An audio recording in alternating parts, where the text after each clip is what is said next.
Morning everyone, and welcome back to Safari Live, coming to you from the Djuma and Arathusa Game Reserves in Sabi Sand, South Africa. It's fantastic to have you with us again, and we're sorry we're a bit late, but we did have a fair bit of rain this morning and we couldn't really get the equipment out in it. It was coming down and it just wasn't going to be pleasant for you or for us or for the gear, that's for sure.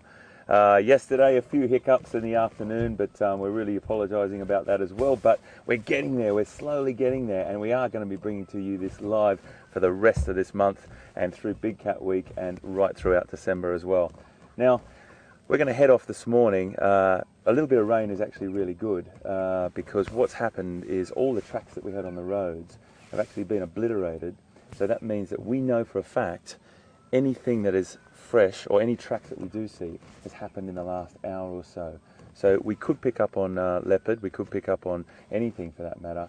I'm going to head down to where I left quarantine yesterday, the quarantine male leopard, and see if we can pick up some information down there. Anything we see as we come across it, we'll stop and have a look at as well. But thanks for joining us. Let's get going.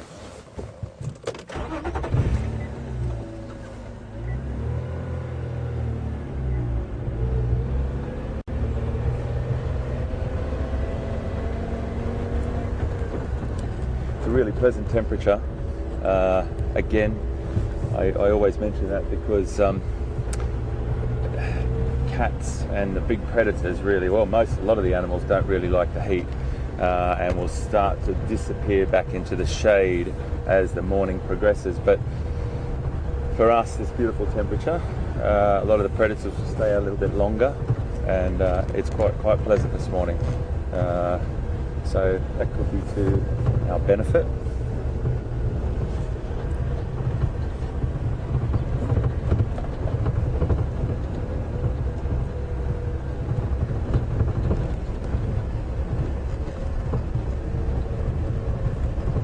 I didn't see you much yesterday because we swapped vehicles because Pete had a bit of a tricky morning with Jigger, his vehicle, and we wanted to do a bit of a swap and get Pete out because Pete's like absolutely passionate about this area, and I couldn't do it to him, have two drives myself and him not having a drive. So I gave him my vehicle and he went out and found some beautiful wildlife for you yesterday, and it was great to have you on board. And I was listening to a fair bit of it and I saw some great stuff. So I'm itching to get out. We're going to hang a left down here and go back down where we saw that beautiful leopard yesterday. One of the things about this little bit of rain can make animals feel quite fresh and alive. Ellies love it, elephant, and it's a definite sort of freshness to the bush this morning. Beautiful smell as well. The rain on the earth, the rain on the grass and the vegetation gives a beautiful aroma, that quintessential African bush smell.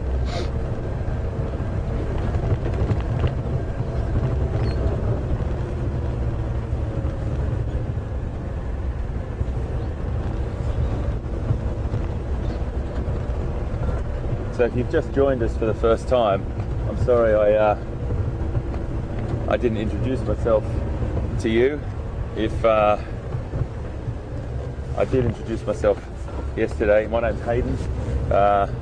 Most people refer to me as HT, so if you hear Pete referring to me as HT, you know what that's all about. And as you can hear also, my accent's not from here. I feel like I was born in this part of the world because I love it so much. But I was born in Australia, but I've spent about the last sort of 15-20 years in and out of Africa, and it's just in my blood, it's in my bones. South Africa is one of the most beautiful countries in Africa. Every time I'm here, I just feel so privileged and lucky. It's something very, very special about this part of the world.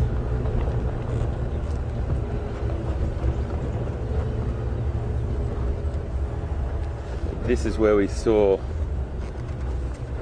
just lying in that little spot yesterday, is where we saw right next to that water point, and just in the cool of the sand we saw quarantine, that 20-month-old male leopard yesterday, who's a cub of Karula, and he's still sort of establishing his territory as well. So he's all over the place, but we'll go and have a look. We'll see who else we can find as well. Just hold on.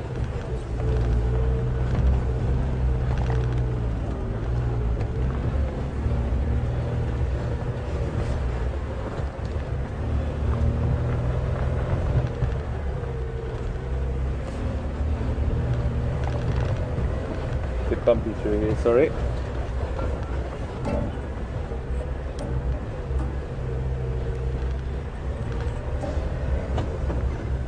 This little bit of rain that we had last night and this morning is definitely going to give them a new flush of grass.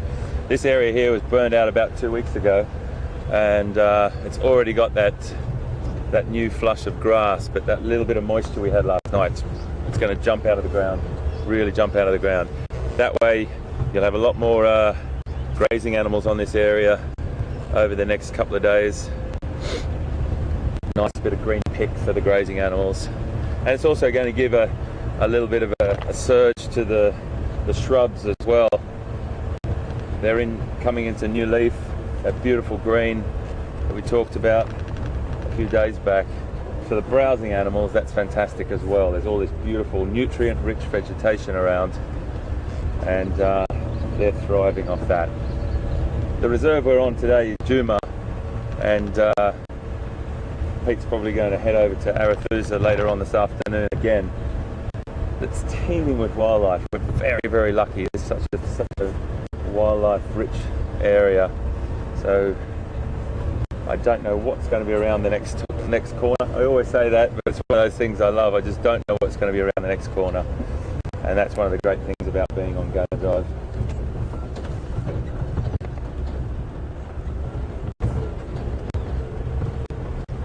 I haven't seen giraffe yet, so I'm keen to see some giraffe. There's some beautiful giraffe here, and a breeding herd of buffalo. Be a lot of calves around at the moment. Buffalo are a really interesting hoofed animal, or ungulate. Ungulate's a word meaning a group of hoofed animals, and buffalo are definitely a really social animal. A lot of people have this sort of fear of buffalo, which is rightly so. They're a formidable herbivore, and there's lots of stories, and their reputation precedes them. But if you were a buffalo in the buffalo nation, I like to call it, they're very sociable, very welcoming animal. They form either big herds or small clans of groups that actually congregate into a big herd, or what I like to refer to as the buffalo nation. They're one of the non-territorial ungulates or hoofed animals as well. So they'll just move around where there's suitable vegetation, and that will depend on how big the group is or the herd is. If there's adequate vegetation around, which there is here, the herds might be bigger. When the vegetation isn't as prolific or great, you'll find the herds will be smaller. Let's just pop down here. This is where we saw quarantine yesterday, and I just want to sort of have a little look and see whether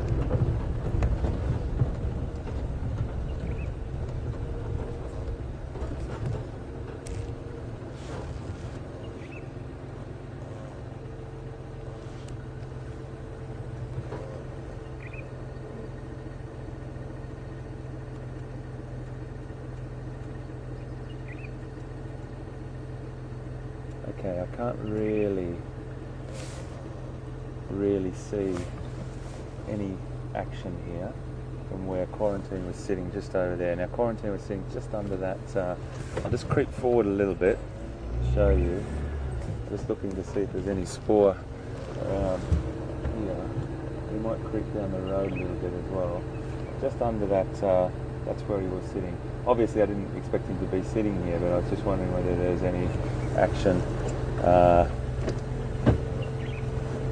looking around here. Now we've just had a question from Judy, and she wants to know what the temperature is. That's a really good question, because I did sort of carry on about it a little bit before. It's probably about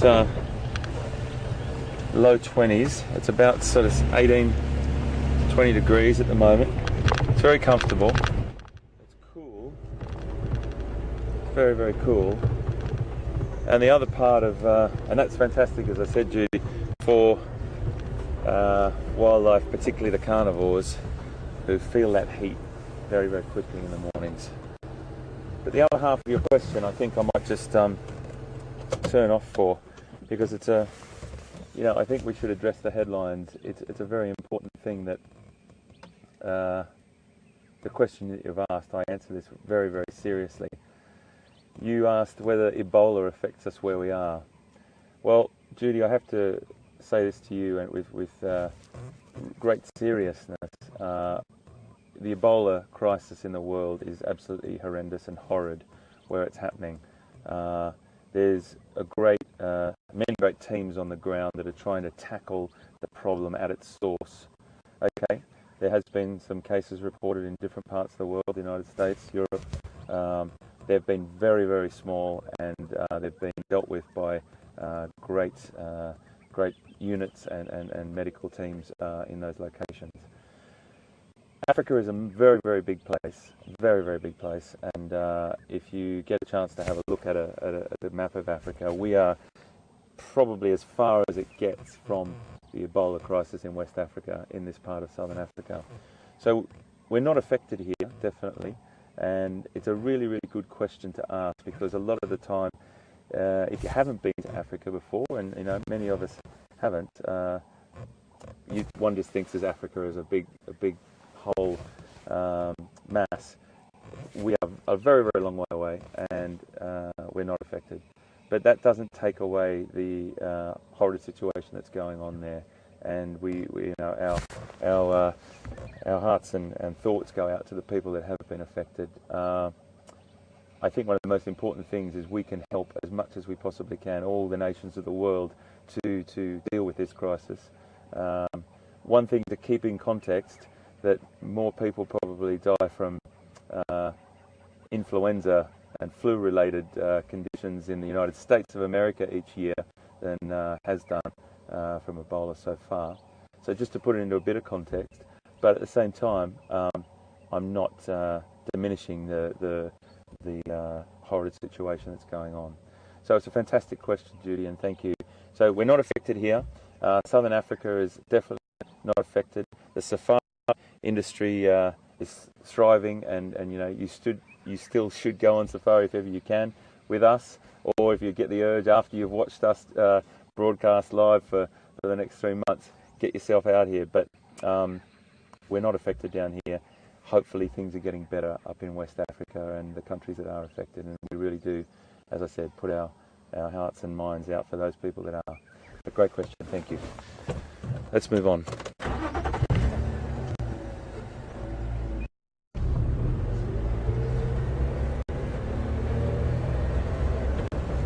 So this is buffalo droppings and a bit of elephant here, but quite old, but there's a bit of fresh buffalo along here. Just going to creep down this road again and have a little look, see what we come across. We might turn back and go around. I did see a lot of fresh buffalo tracks and signs up the other side yesterday, so it just depends where the herd moves. They're constantly moving around. A lot of buffalo scent around here at the moment. They smell pretty much the same as cattle, stick cattle. Same sort of scent that you get.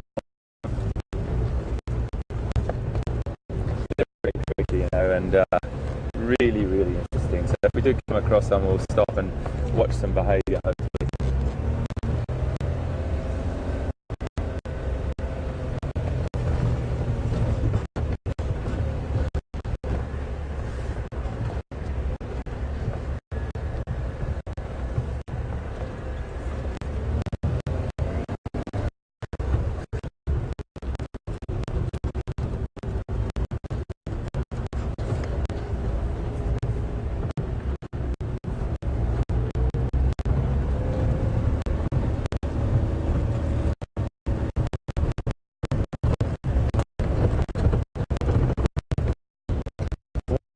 game drive is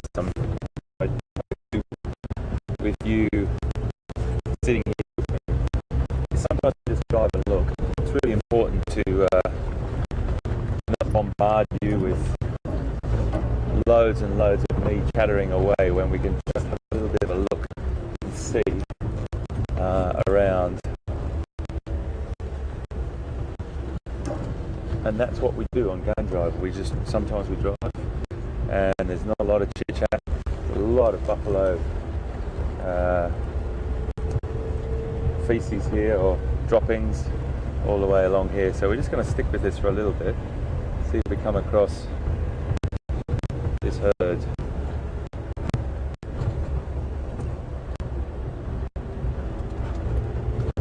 Buffalo have got to pretty much drink once a day, so they will make themselves a water point. They get their own routine. Again, depending on where they are and how much vegetation is.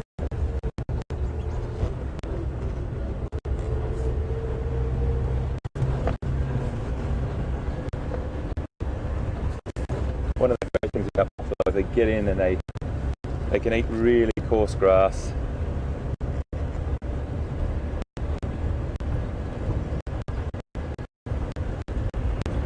And they do turn over the earth and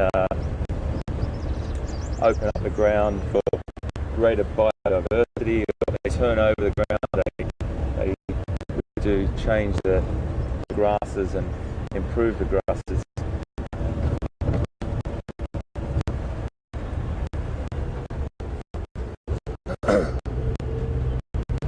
We come to the in the road, folks. Which way? Here you say right.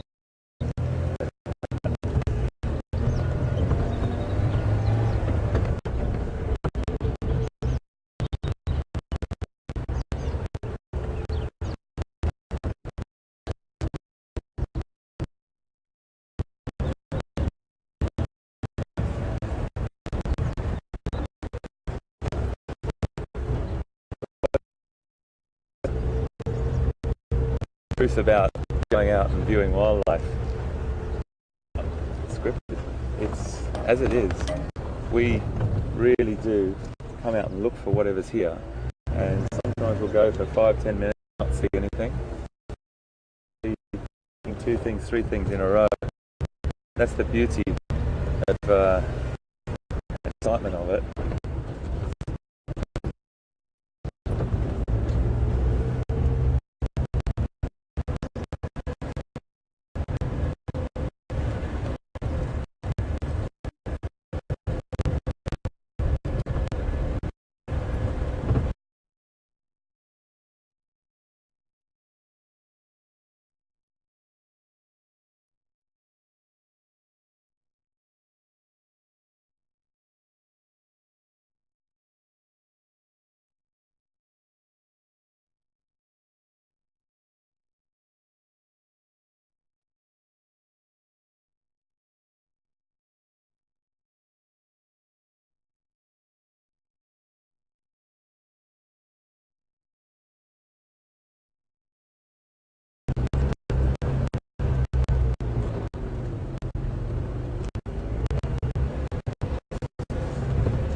Hi folks, I think I lost you there for a little bit, but we're back, and we still haven't found any spoor from any tracks from our leopard that we saw yesterday. I'm just going to head up now. I'm getting quite close to where that hyena den is, so we might just go and pay a little visit to them and see how they're going, and then just tootle around, just sort of scratch around that area. When I say scratch, I mean just sort of drive around that area and have a bit of a look.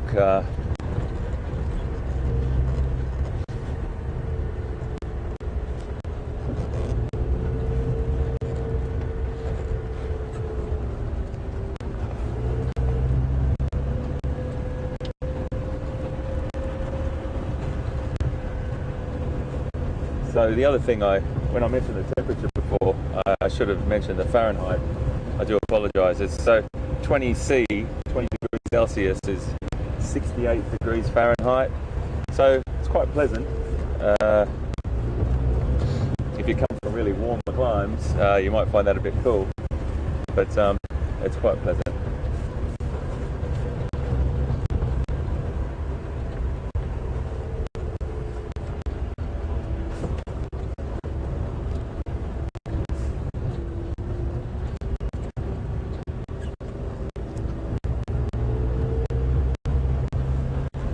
Really just keeping our eyes out now for always looking for leopards. You can't help it, but looking for anything we can see through this area on our way to see our hyena friends. We finished with them last night, and we left them, of course. I didn't want to have the light on them too much, because it's, as I said, it's a code of conduct that we have about respect for with using the light. We don't put it into animals' eyes. We just put a little wash over them, and particularly diurnal or daytime animals, we don't do that.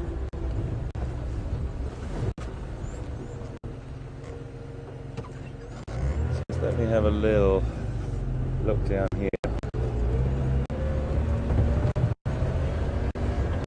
On our way there, always take a little detour. You just see a road and you think to yourself, I haven't been down there for a few hours or a few days or whatever.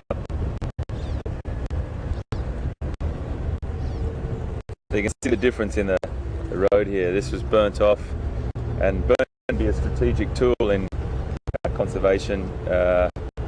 It gives a nice flush of grass through and much more food for the animals. Some of this coarse, very, very coarse species of grasses through the winter, very unpalatable, and giving that little burn off gives that nice flush of grass through.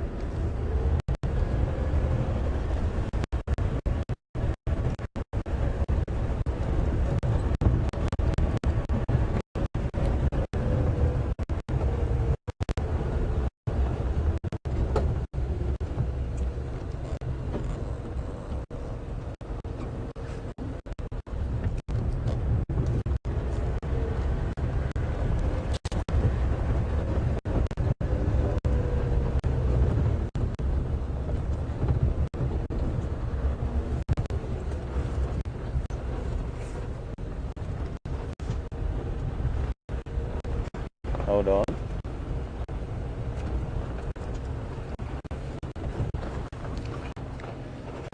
Just have a quick look. Actually, I'll go over to this one here. Just want to show you these acacias. It's really important we understand a bit about the vegetation as well.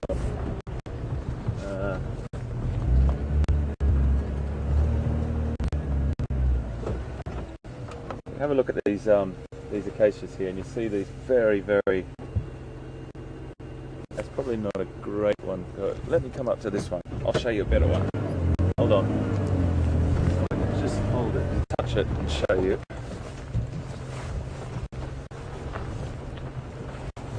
So this acacia right here, okay? You see these lovely, lovely leaves, but then underneath those leaves is these quite sharp, very, very sharp thorns. Okay? Excuse me. Those sharp thorns, all they are, turn around so you can see me properly.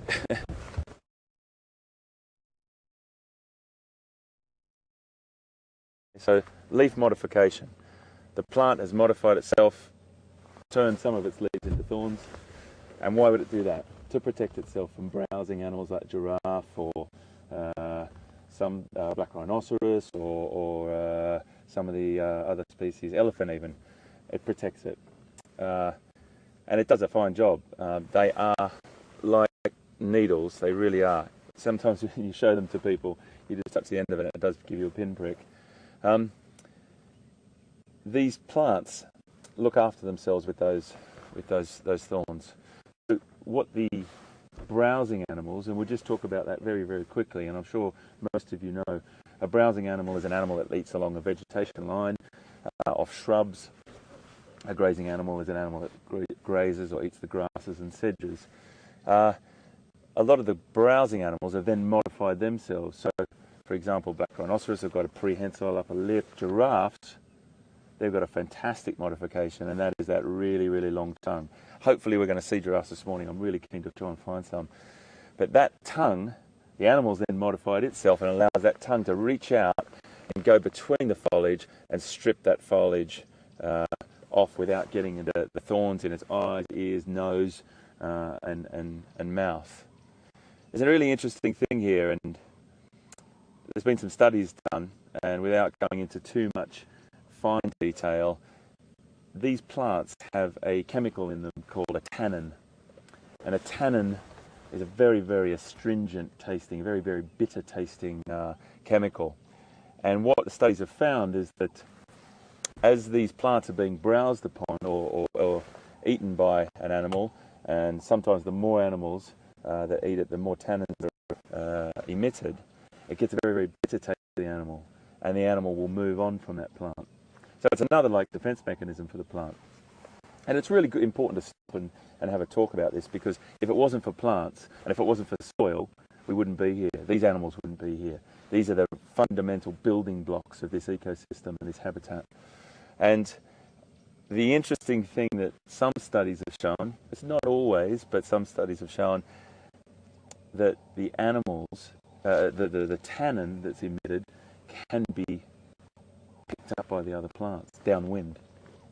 Downwind, those trees or those species that do emit it will actually emit those tannins, which actually is a defense mechanism. So the animal gets down to that one and goes, oh, this is a bit much as well. So then the animals modify themselves and feed into the wind. There's a lot of subtext. There's a lot of deep clues in the wild that scientists do an incredible job to show us. Just an interesting bit of info on all the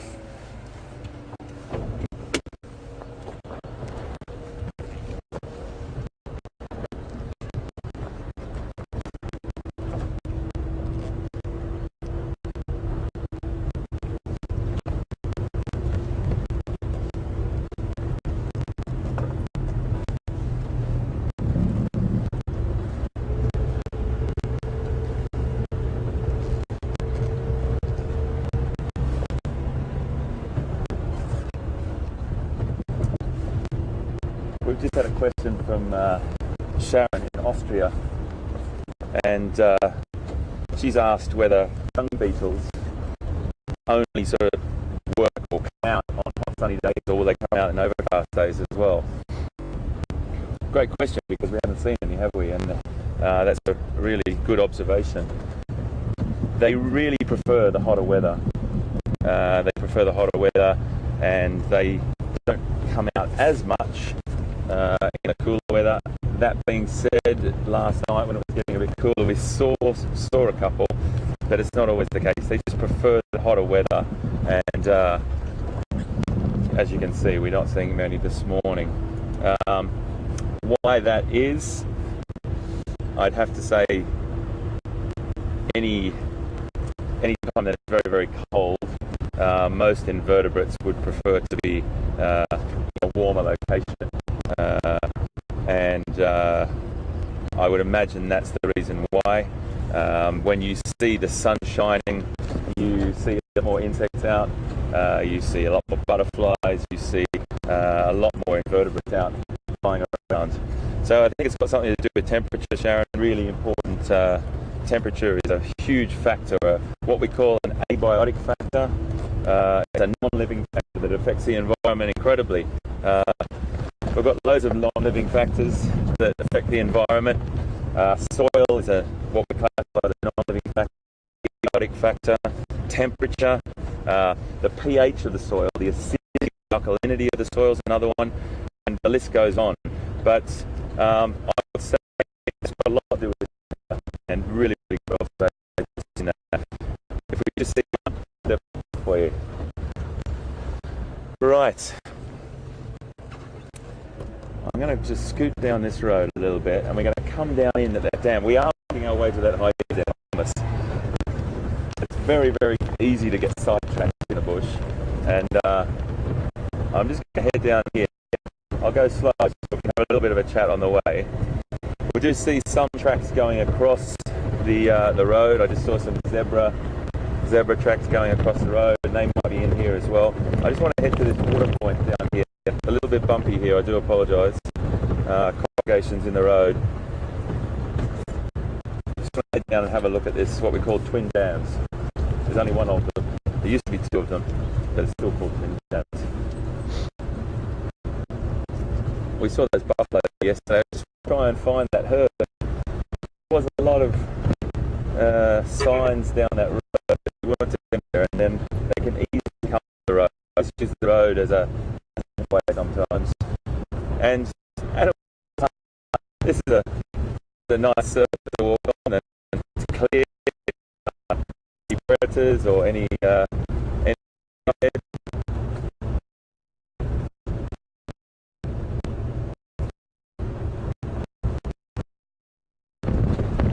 talk a bit more about vegetation and the building blocks later on, but it's a really thing to know how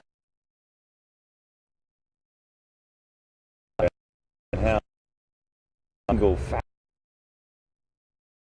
little. Sorry, a little bit bumpy here.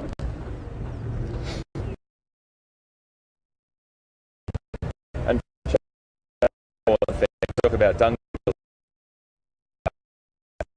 That's what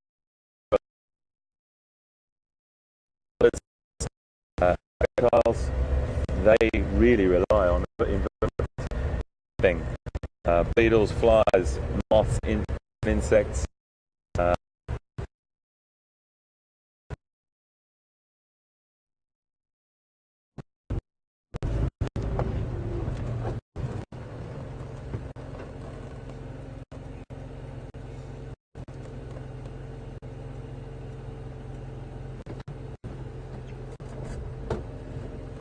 Nothing there. I can see it.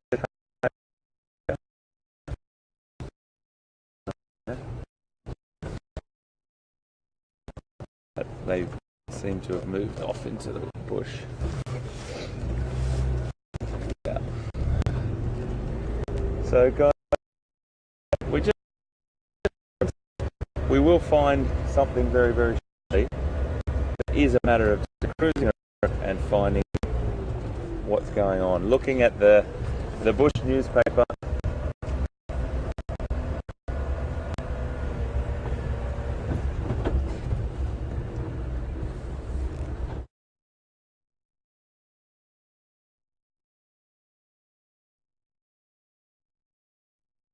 Deborah, good morning.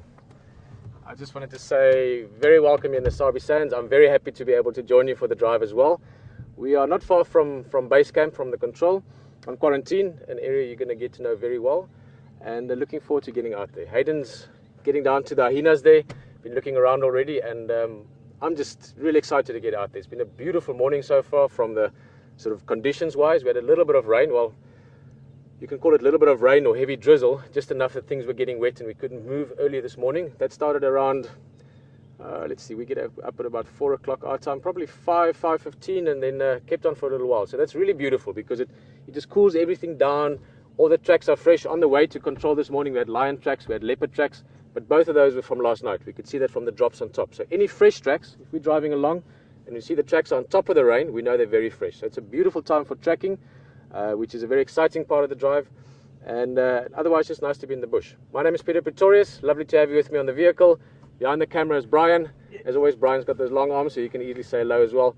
And in control, doing a busy job at the moment, Will, Graham, Pete, all of you guys, thank you very much for the effort we're having with everything going on. I'm going to get in the car and talk a little bit less and show a little bit more. Let's go look around.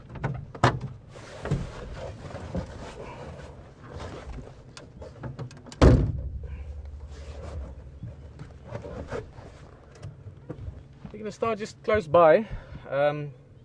This area, as I said, quarantine is a lovely visual area, and I'm hoping for a few things. One of the things I'm hoping for is actually quite small, and they're called, sorry, give me a second, they're called dwarf mongoose.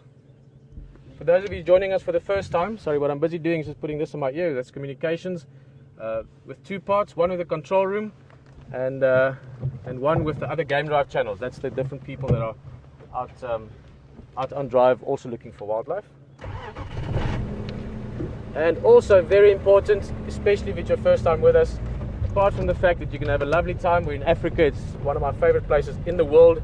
Sabi Sands, one of the best wildlife destinations, but also you can talk to us as well. In other words, you can ask questions, you can send comments, you can do that via email on questions@wildearth.tv or on Twitter at hashtag Safari Live. So feel free to chat a little bit or say hello, and we're going to go look around for whatever, anything or everything. But I am hoping to maybe find some dwarf mongoose. They would have been huddled up till this morning because it was rainy. They don't want to get wet. But once it stops raining, especially when it stays cool like it is today, they normally come out and they sort of sit around a little bit and groom a little bit, and you know, just sort of work on the social bonds. And there we go. So I was looking around that side. There's two groups of dwarf mongoose. I know I spoke with Hayden the other day, and that's one of the animals he's quite curious about and interested in. And they will become little characters that we get to know as time goes on over the next weeks and months. I'm going to get close straight away. They've just hidden in the termite mound there. That's where they live. But I'm going to get close. Maybe I'm a little bit close to start with. We're going to habituate them over the next few days and weeks. And these guys are great because they see game drive vehicles quite often. We're just going to sit here a little bit. I'm going to quiet down slightly. Just give them time. They're going to pop out just now. They're curious little guys. I think probably in the front here more likely. That's a termite mound in the back, but in the front here, there we go a little bit. Look around that area, and yeah, somewhere there. There we go. Under that branch. There's the first head. You see it right there. Morning. There's another one.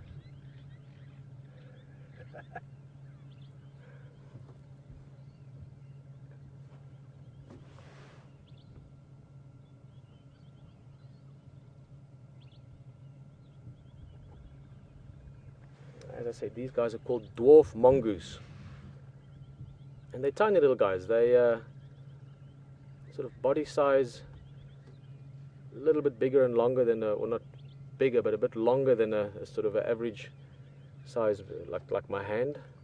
Obviously they've got a long tail as well, but they are just, apart from being very cute, they're great little characters. Very ferocious maybe is a good word for their size. They will take on and chase away anything they can, snakes and small predators and things like that. They work together in groups. Fantastic little animals. The more famous probably, or the more known of this family would be suricats or meerkats. That's you know, in many ways similar. You don't find suricats in this area. They're more in your sort of semi-desert and savanna type areas. Banded mongoose, the bigger versions of these guys. Those are all your social mongoose species. I mean, there's many others as well, but those are the very well-known ones. And this little group, as I mentioned earlier, will probably be the group, or one of two groups, that we will get to know over the next weeks and months. Because they live close to us on quarantine. It's a lovely area to follow them. It's a little bit of an open area. We've discussed this area before. It's a visually stunning area. And there's enough termite mounds and fallen over trees and things like that to provide shelter for them. Very important for them to have good shelter. They're always looking for things that can be a threat to them. So if you're in an open area like this, you know, you can see if there's eagles, you can see if there's a jackal in distance, you can quickly scamper to your termite mound or to a fallen over tree for safety. Okay, so I must just get this.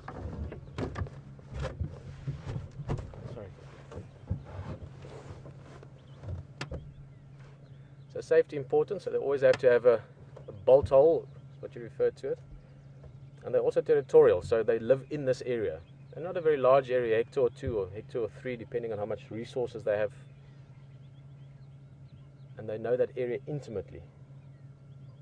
Now, no matter where they are within their territory, they know that if they see an eagle, that's the closest place to run to. If there's a jackal coming, that's the best place to run to.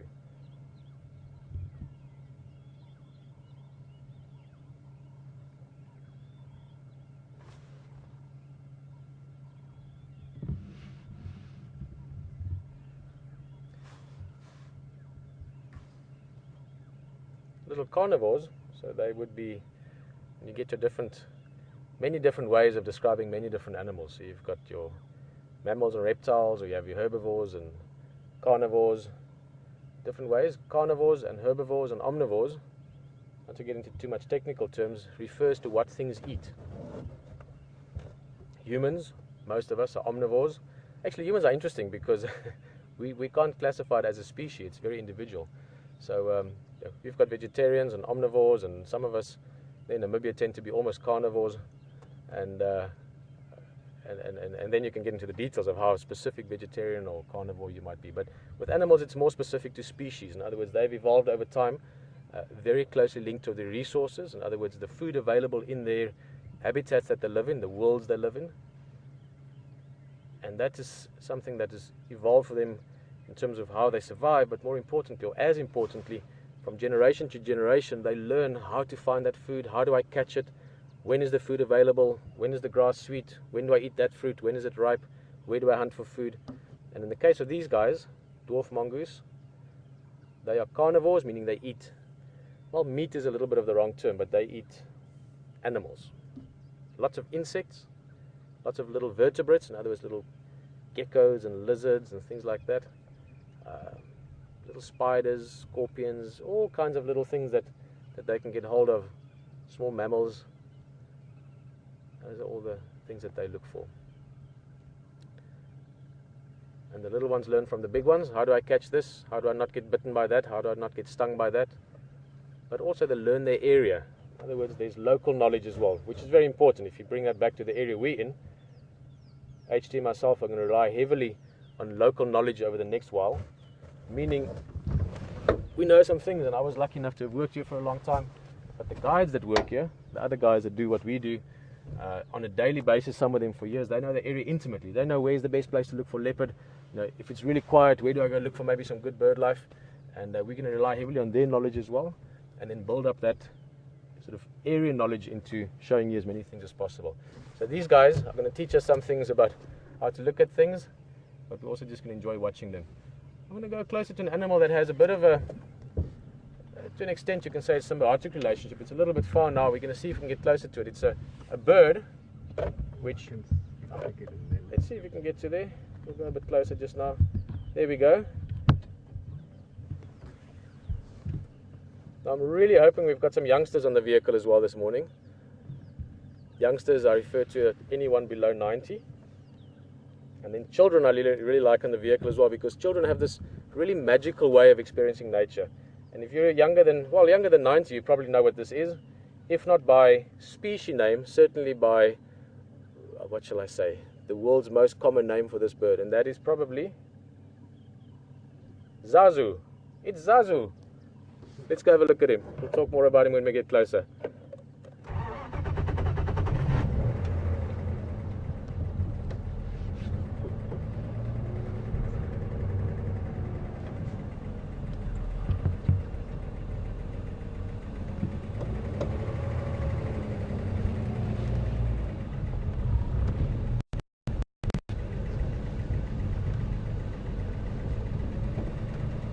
Let's have a look at the bird here.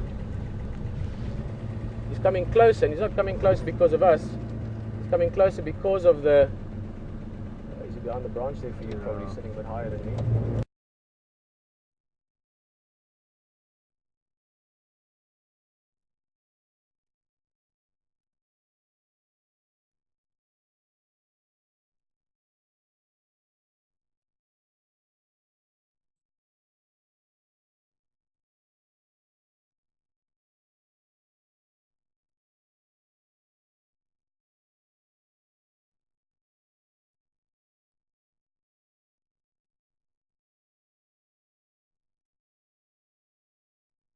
There's no activity.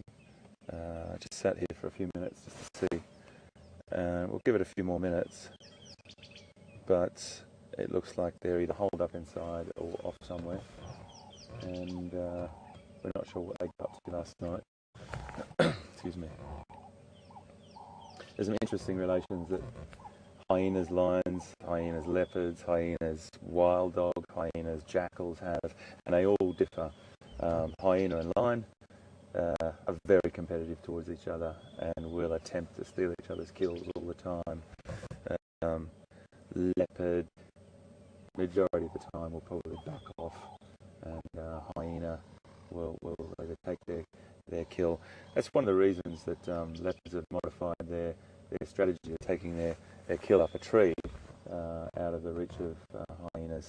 Lion generally they're not very good climbers, very ungainly. If you see one, they can get up sometimes, but they're very ungainly at coming down, that's for sure. And you know, a leopard mother with cubs that probably have a really good go at a hyena to try and protect. But there's these intricate relationships and where they fit in. Cheetah would probably definitely back off their kill from hyena. And then you go down to things like wild dog. These strategic hunters, or sometimes in this part of the world they're also known as painted dog, African wild dog, beautiful, beautiful creatures. And I know there's some around, but they move all over the place, and they're very, very hard to find. We might stumble upon them, but my point about that is that they are hyenas sort of rely on the hunting dog's efficiency. They're a very, very efficient hunter, strategic hunters, African wild dog. So if the hyena does come to a wild dog kill, it will normally try and take the kill, but this relentless punishment by the wild dog, one at a time at the hyenas, will normally push them off, or sometimes really successfully get their kill back. And then you've got jackals. You know, jackals are a really big player as well in the whole food chain, and they will always be hanging around a hyena or any kill for that matter, and try and go in and get these little morsels very, very quick. Normally that pair of jackals. So there's some interesting relationships, and hyena fit into all those slots, as do all the other predators. But I just find them fascinating, and hopefully if we come back later they might be here. But for now, they're either asleep or out somewhere else. We'll move on.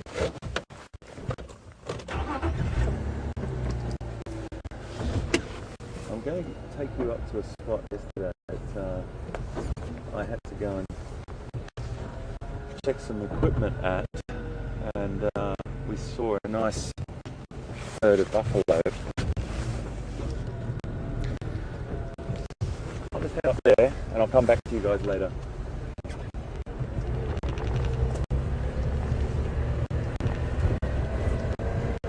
Done.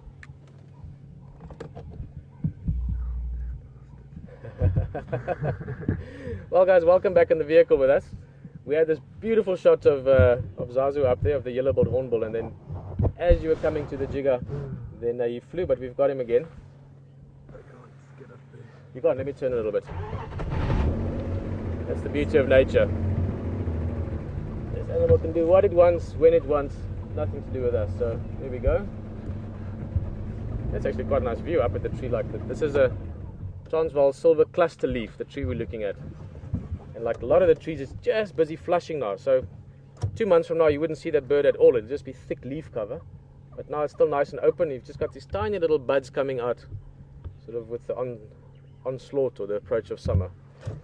I tell you what, Brian, can you make your life a bit easier and move in? Please.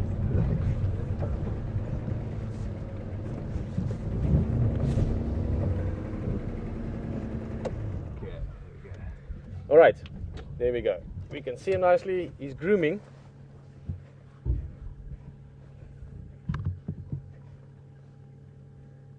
Busy grooming there, so hopefully he'll sit there for a little bit and we can watch him.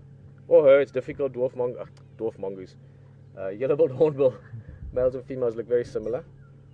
But grooming is a very important part to all animals. The dwarf mongoose spend a lot of time grooming. They also allo-groom, in other words, clean each other.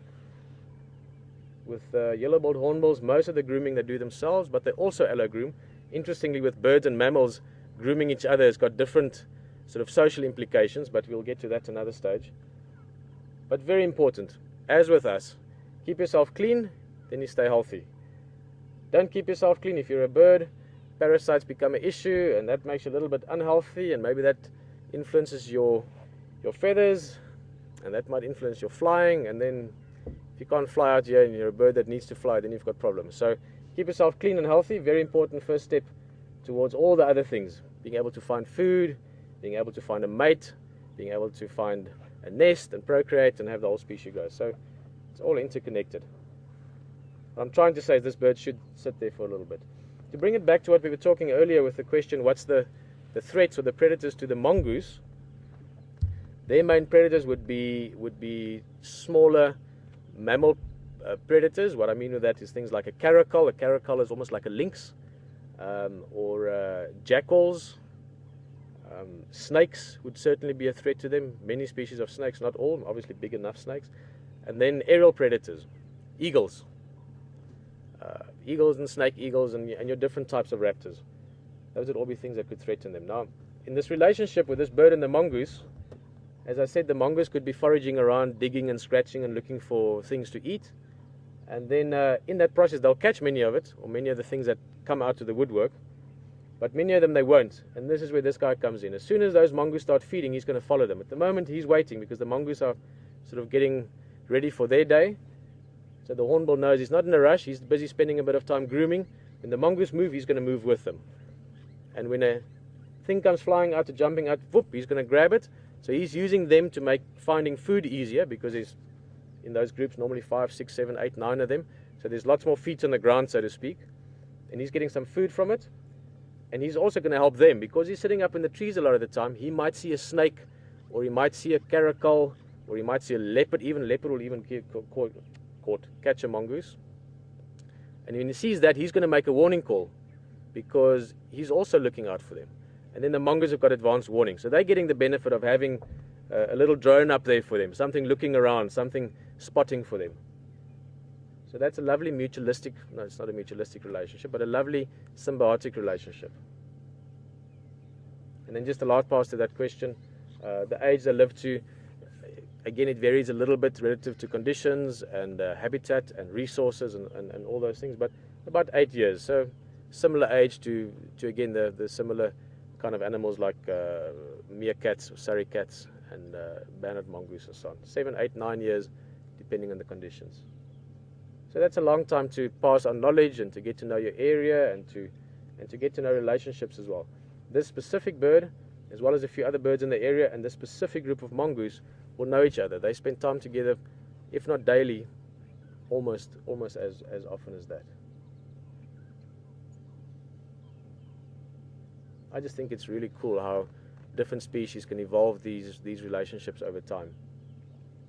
How they've learned it, and in many cases, it's literally knowledge passed on from one generation to the next, and from one species to the next in that, in the bigger picture or the longer term picture of things. That's also a term we will talk about still. People often confuse the term symbiosis and mutualism. Symbiotic relationships, in other words, relationships between two different species, have many different forms. For instance, parasitism, which is a term we most or many of us are familiar with, is also a symbiotic relationship. A symbiotic relationship is any relationship between two different species where one has an effect on the other in some sort of way, even if it's tiny. So parasitism, it's not a very nice symbiotic relationship. It's a relationship where one species is benefiting, the other one is not benefiting, to the extent that eventually the one that's not benefiting will die. So there's many different forms of that. Then you've got commensalism, which is an interesting one. While we're looking at a bird, these guys, they nest in holes in trees. So they don't make a nest out of twigs and grass. They use holes or little caves, if you want, inside trees. And that's a commensalistic relationship. So the tree doesn't mind. It's got the hole, it's got the space in there, but the bird is getting a benefit. So one species is benefiting, and the other species does not care either way. It doesn't make a difference to its survival. And then the one that a lot of people are familiar with and often confuse with symbiosis is mutualism, or a mutualistic relationship. And that is defined by two species that have a relationship where they both benefit from it, but one of those species is reliant on that relationship for survival. Now, that's a long way of explaining, but let's give an example. We're going to see some of those birds later on maybe. You get these oxpeckers. Oxpeckers are those birds that you see often on buffalo. You'll see them on kudu as well, and they're cleaning those animals. But the oxpeckers have evolved such a specific niche that they are reliant on large mammals for survival.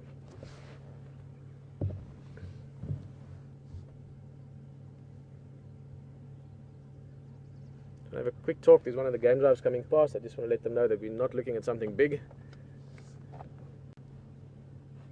Aubrey again.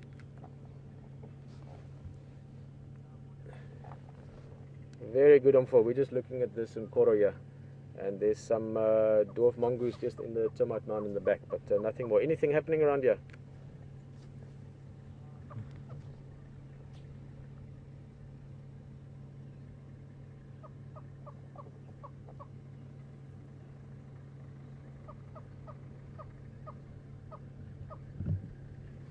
Okay, come on. Yeah, I saw one Ingwe and Konzo here by Voya Access from last night. You see that one, huh?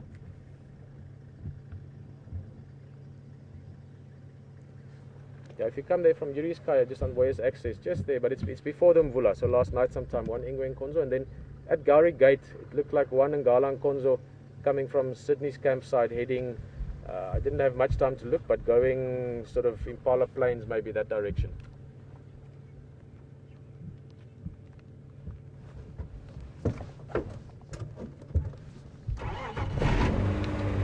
Okay, come on, folks. Alright. Aubrey just giving us a bit of an update. Aubrey is one of the guides from Boyatella Lodge here.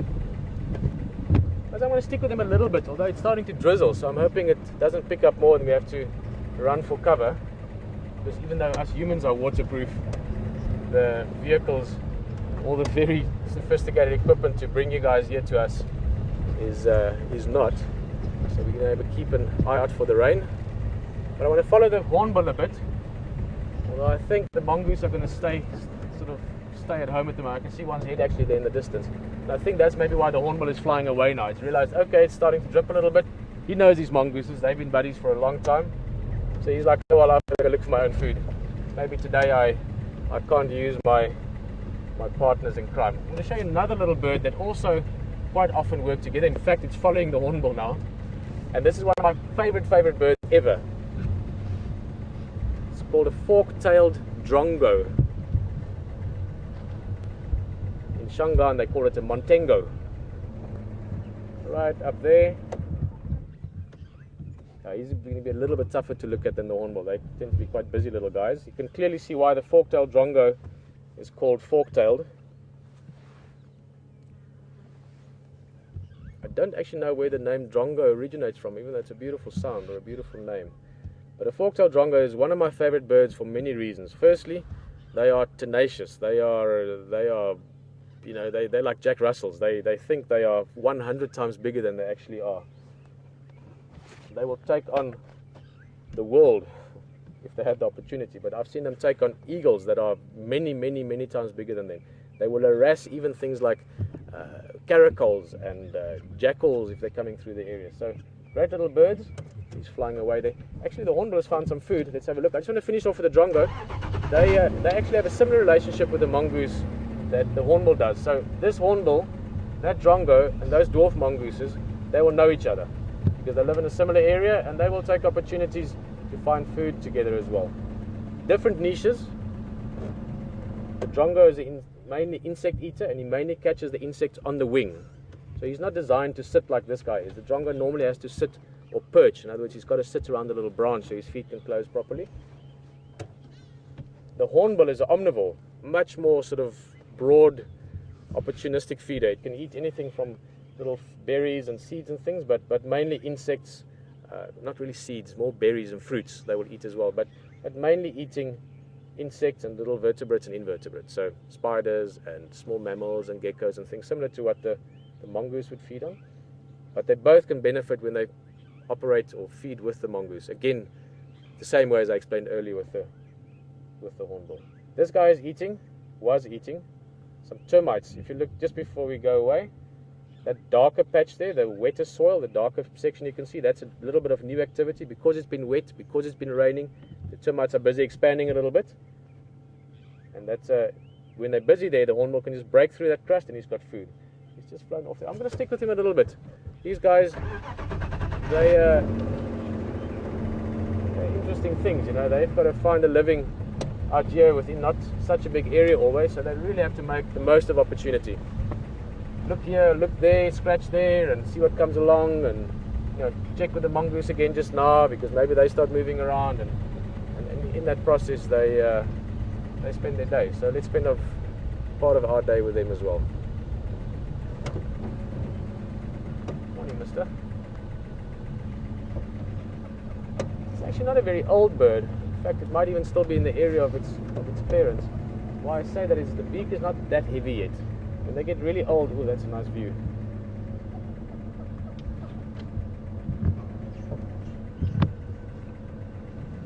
Yeah, sorry, Brian. The hornbill is a little bit trickier than like an elephant to follow around. You see, elephants don't have the benefit of flying away quickly, except for Dumbo, perhaps, but different story. What's he got there? I can't see actually. Whatever it is, it's in good supply at the moment. I'm guessing maybe ants, or you can't maybe see her. Something small.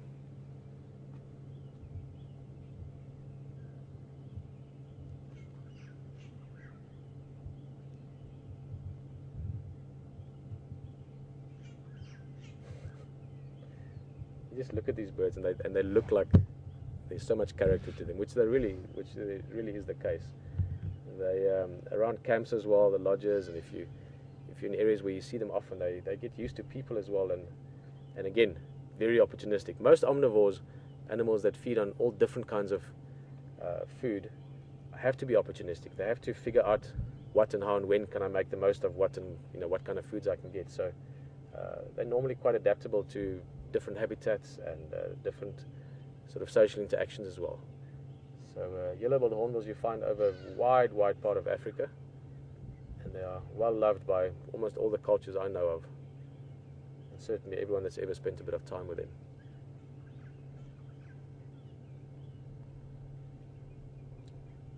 In Afrikaans we call them a few different names. The sort of colloquial name for them is a kok, because when they call they go,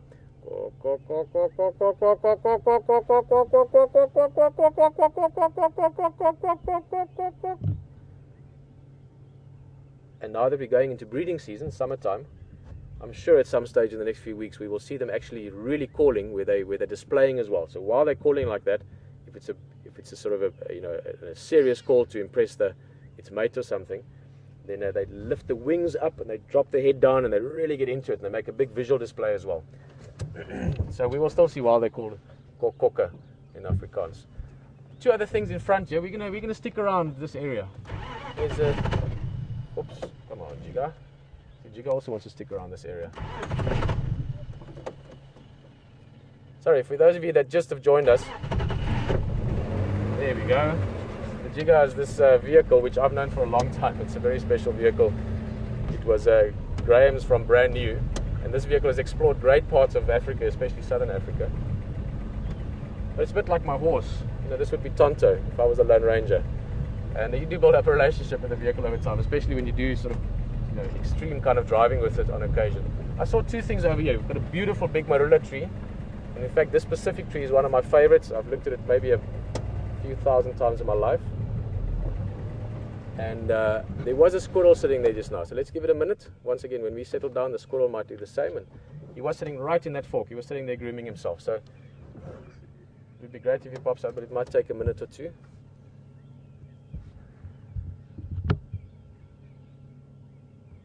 can see these big, heavy branches, almost like the legs of elephants from this marula tree. Very big. Oh, here he's at the base. He's actually gone down for some food right at the base. I'm giving you a bit of a runner. Oh, there he goes. So he's just gone that way. So let's just sit a little bit, see what pops out here. It's another hornbill. But this tree, let's just look at this area. You can see it's got a different texture underneath than, for instance, around where there's not trees. And then there's the texture is different again. That's another marula tree. Obviously, this tree provides shade, especially during the hot part of the day. So from about 10 o'clock until about 2, 3 o'clock, when the sun is mainly above us in summer, this tree provides a beautiful canopy. It's not very lush now. Like I said earlier, we're in the sort of early summer now, so most of the trees are still busy getting their new leaves. But when it's midsummer, when it's really hot, it really is lush with leaves, and it provides shade to the area underneath it. So there's also a bit of a relationship between the vegetation around the tree as opposed to the vegetation further away. They're getting the benefit of being protected from the very hot, sunny parts of the day. So typically you'll find slightly different grass species, as well as other species growing here that you wouldn't find 1, 2, 3 yards away from the sort of shadow edges, if you want, of the tree. So you've got these little microclimates as well. In this case, this tree is going to have, I can see them coming up in about, how long does that take? 6, 8 weeks, something like that. We're going to have beautiful red flowers here, amongst other things, called red star zinnias. If we get any of those in the time that I'm here, I'll tell you more about them. They're one of my favorite flowers, beautiful little red flowers about that big, as well as other types of grasses and probably some khaki bush and things like that as well. And again, from the bird's point of view, it provides slightly different food to eat. And in this tree, they also make fruit, the marula fruit, which brings elephants and kudu and nyala and almost everything, baboon, monkey, warthog, squirrels, everything will eat those fruit. So again, that means more animals congregate here, both for the food that they provide, but also for the shade that they provide when it's hot. Those animals, by spending time here, they will do the things that animals need to do sometimes, and they provide extra nutrition for this. So in the form of dung, they add to the nutrient cycle. So they're bringing nutrients to the tree, or more specifically actually the nitrate cycle, which is a very important cycle in nature, the same as, for instance, oxygen and the process of osmosis and so on. So I don't want to go into too much of this, I probably have already. But my point is, you have these little micro climate or habitats as well. So you have these little spots of different vegetation that provide slightly different things, you know, different plants growing there, different insects as opposed to the ones out there. So from a small animal point of view, whether it's the hornbill or the mongoose or the squirrel, this is such a nice area. And if we can just slow ourselves down a little bit and forget about the size of things, I mean, trust me, I'm one of those people that I love elephant, I love leopard. But at the same time, if you sometimes just stop and look around a little bit, you realize that there's so much magic, so much beautiful experiences to be had just here. I mean, we can actually just sit here and just look around and be very happy to spend an hour or 2 or 3 and really enjoy it. A close friend of mine, Andre Klokker, who was an incredible guy. There's long, many stories about him. He's unfortunately passed away some years ago. He once, when I just started guiding, Andre he still is a hero of mine. He was a phenomenal guy, did amazing work with elephants in Pilanesberg and in the Delta later on. But one of the early times he took me out and he took me on his wing. We became very close friends, and he taught me all he knew. As much as, I mean, you can never teach everything you knew, but you can teach the way how to know those things. And he took us into the bush, me and another guy that we took with, and he said, I'm going to leave you for 10 minutes, and when I come back, I want you to have found a 1 by 1 meter area. That's basically a 1 yard by 1 yard, so a square yard or a square meter. And then I want you to talk to me for half an hour about it. And I sort of thought like, phew, you know, okay. And I did that. I looked around. Eventually I found a place that had a few rocks sort of in the little corner, and then some grass, and then the areas around it. And then, as you know, I don't really have a problem with talking, so I managed to get half an hour out of it. I did have to sort of, you know, start there, but then bring in other elements from further away and the sun and all that kind of stuff. But it was a great lesson in that sometimes don't look for things, just sit and let them come to you. So I think we're going to explore that a little bit this morning. We're going to stick around this area. I do want to get back to those mongoose again. I do want to show you a squirrel, because we came to this tree for the squirrel and then it ran away. So let's see what we can find. That squirrel ran that way, huh? So we're going to look maybe at that next marula tree. There's another beautiful tree again. There's also some grey hornbills. I saw them earlier, but they flew off. Very similar to the yellow-billed hornbill, but they're grey hornbills, so you might guess that they're grayer colour, and also they've got grey beaks. They also tend to feed a little bit more in the trees itself rather than on the ground like the yellow-billed hornbills do. Quickly see, this is a sort of a 50-50 chance, but there's a very active termite mound. This one here, if I lean to the side, you can see again light on the one side, dark on the other side, and so this has been active recently, last night, the day before, and certainly this morning. So let's just look at this a little bit. I was hoping we might see 1 or 2 termites. Keep in mind, termites, they can't be caught out in the sunlight. The sunlight itself can be very dangerous for them, but also during the time of day they will get hammered by all kinds of predators. There you can see the beautiful texture. This is sort of fresh plaster, if you want, brand new house. They've been bringing some moist sand out and gluing it together to an extent, building this mound. Bit of old tree branches coming through it. Just for interest's sake, the termites wouldn't have killed this tree. Termite mounds don't actually kill the trees that they build around. It's only if it's dead wood and material, then they will eventually damage it. Obviously, it's dead stuff. But nothing that I can see. I don't really feel like, at some stage we'll do a proper big termite talk, and we'll break a little piece open and show you what it looks like inside, just very carefully. But at the moment, I don't want to disturb them. I'm sort of in a very nice, relaxed, sort of go easy, go slow mode, and I'm going to leave the termites to stay in that mode as well. I was hoping we might see something scratching at it, like a hornbill, but maybe later. All right.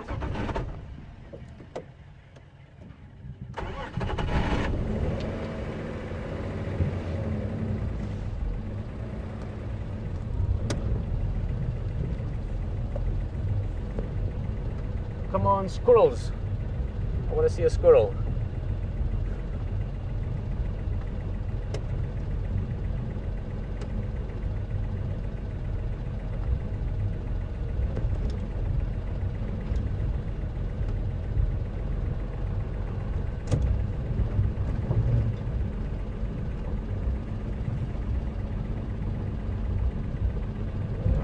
Mongoose friends haven't done much. We'll have a quick look at them. Maybe you've just joined us.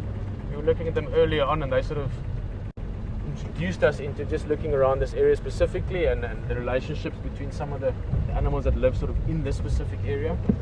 And you can see they're getting a bit more active, but they're not going to go too close for now. They're still around the same den area. This is the first one to sit off to the side a bit.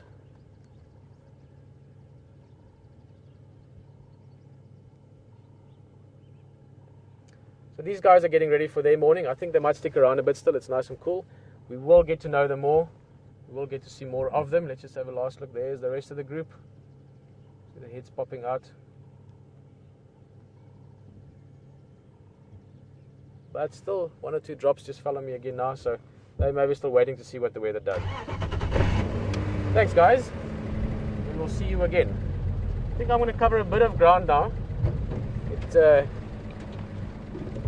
pretty nice just to take it easy, but there's also areas to explore, and very excitingly, a new area as well that we haven't driven in the past and that I'm looking very much forward to getting to know, and that's Arathusa, which is the neighboring area to Djuma. We're going to slowly take a little amble over there. Again, if you've just joined us or you haven't heard before, you are very, very welcome to ask questions as well. If there's something you're wondering about Africa or this area that we're in, you can email us at questions@wildearth.tv or tweet at #SafariLive, and we'll touch on a few of the questions as and when we can. But for now, sit back and relax and enjoy your morning or evening or wherever you might be with us here in the African bush for the sunrise drive. A rainy sunrise drive today, but beautiful.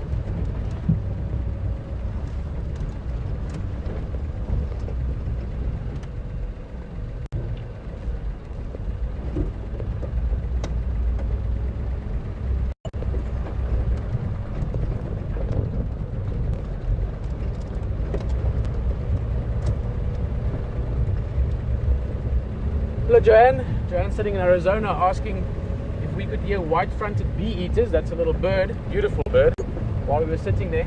Joanne, I'll be honest with you, I didn't specifically notice it.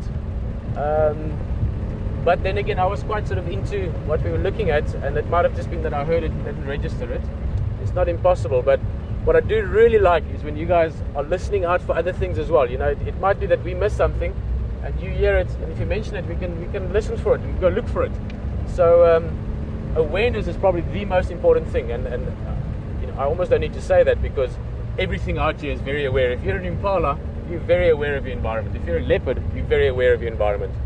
And people, when they come out here, not always, but mostly, are very aware of the environment, because suddenly they feel like they're really back to sort of root level of things. You know, they've got to look around and be aware of what's going on. But also, it's just so beautiful. So all the sounds and smells and sights and all the different stimuli you have around you, something to really be pleasantly aware of. So if you hear something or you see something, we might be looking at something and talking about it, you see something moving around somewhere in the corner of your eye, feel free to let us know, and feel free to ask. It is really, really nice to talk about people observing with us and sort of sharing with us what they're experiencing in the moment. Oh, hey, kudu, and we're going to see an oxpecker if it doesn't fly off. Look, those are the birds I spoke of earlier.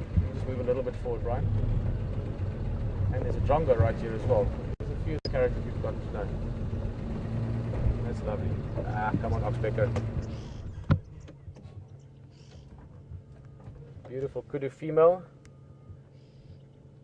Sorry, those oxpeckers flew away, but there's a few of them around still. You can hear them. Can you hear them, Joanne? That chirr, it's a bit of a sort of a screechy call almost. Chirr. That's the oxpeckers, red-billed oxpeckers.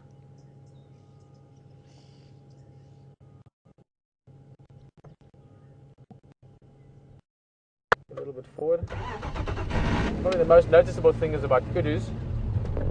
Apart from that, they're really beautiful. Those big brown eyes. Interestingly enough, where the name antelope comes from, it refers to the big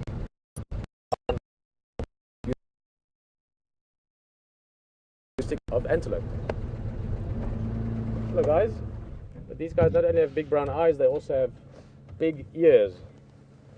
All the better to hear you with. All the better to hear you with, yes.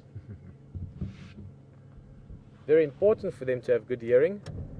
Actually, let's have a quick look. There's a few oxpeckers. But we'll see them just now. They relax now, we relax now. We'll see them in a bit.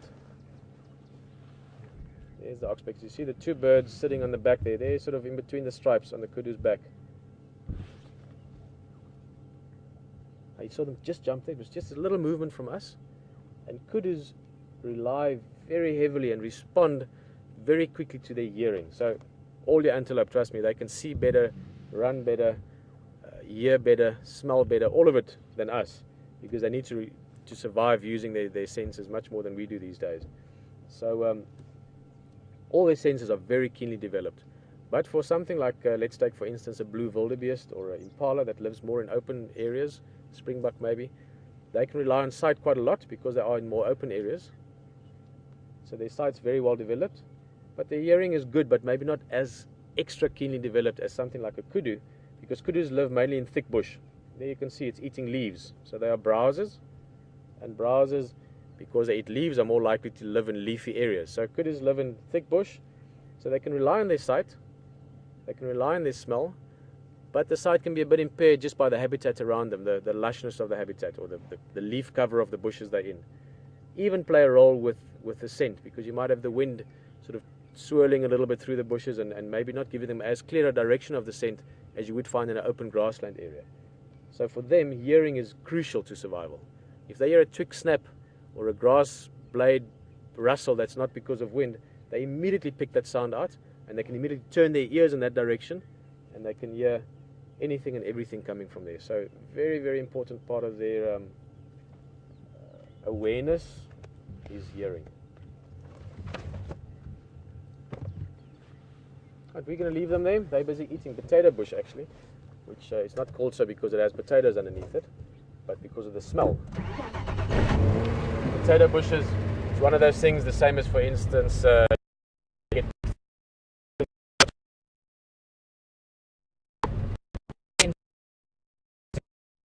potato bush, but that reminds me of the Lowveld. In the evening, just you drive through and or something, it smells like boiling potatoes, to the point that, and I've experienced numerous times, if you haven't had a big lunch or something earlier and you're a little bit hungry, you're looking forward to dinner, you drive past potato bushes, you literally get your stomach give it a little rumble. So that's what they were eating.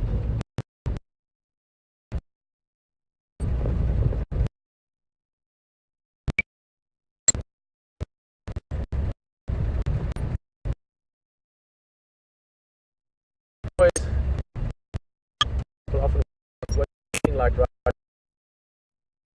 considering it was quite hot yesterday.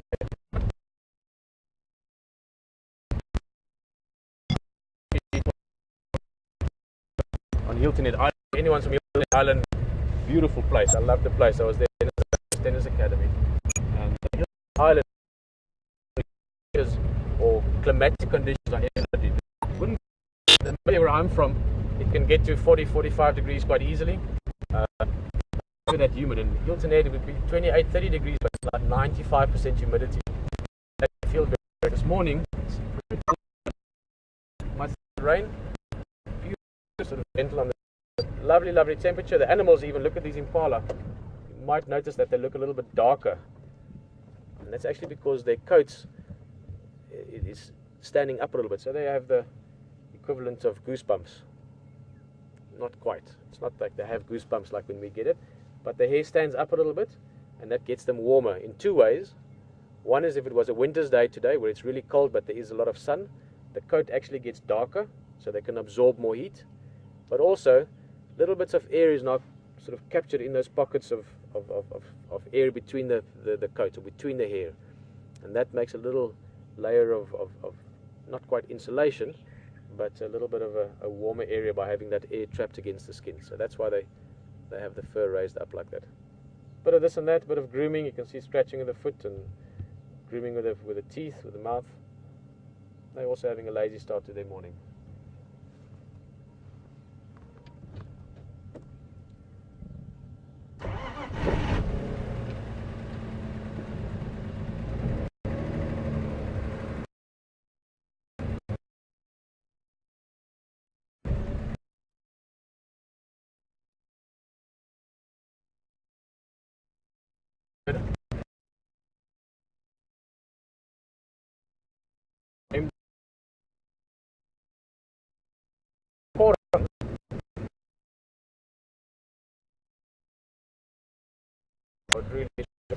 But of course, they get buses are very big versions of it.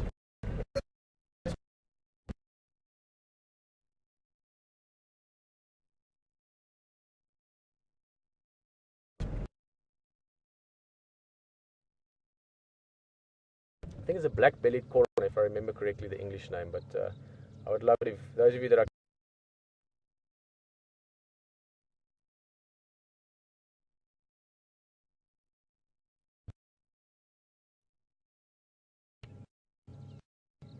quite a bit.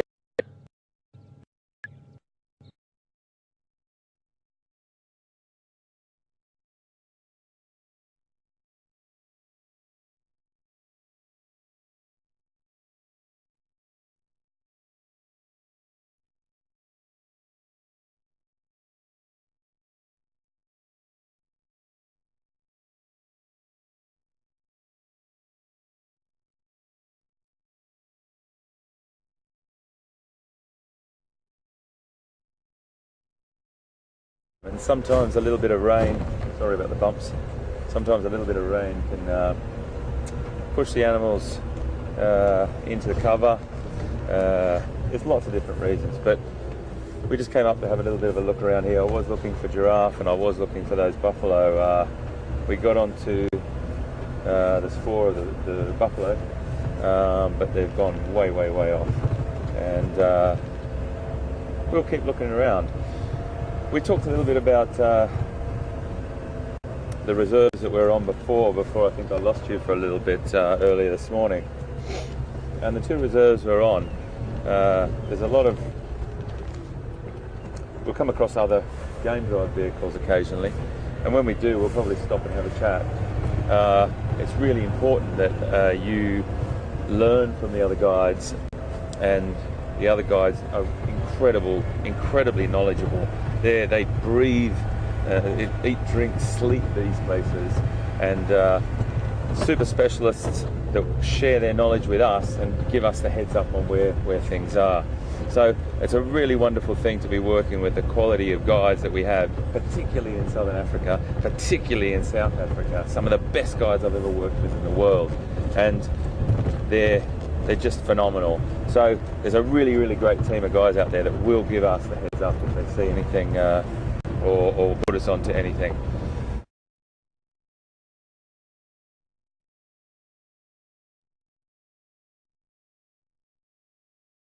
Damage again. Well, damage, I keep using that word, but it's elephant effect, let's call it, on that tree. Now that tree will eventually have a bit of a problem with that. It's taken off a lot of the bark around the base. The tree will lose its vigor or its health. Parasitic infestation will kick in, and that tree will probably die. But there's so many things about the vegetation that we have to take into consideration. Animals play a huge effect on the vegetation, and we talked also before about there's no other animal really that can change its environment like the elephant can. So there's loads of effects. But when the elephant does take down a lot of trees, it opens up those areas, as we said before. The biodiversity improves or changes, which brings in other species. So this is a whole cycle. We were just sort of coming down the hill there, and there was a load of a very, very great area of sandy soil. Some plants prefer sandy soil, some plants prefer not so sandy soil, and there's all different soil types in these areas, and these plants have carved out their little niche and where they like or where they prefer to live. So we talked about that word abiotic before. It's a big word which I'll probably refer to as non-living factors. Always good to keep in mind that these non-living factors, the temperature, the soil type, the soil pH or alkalinity, the rainfall, huge factor. The more rain you have in an area, the more diverse species you'll probably have. It's not always the way, but probably the way.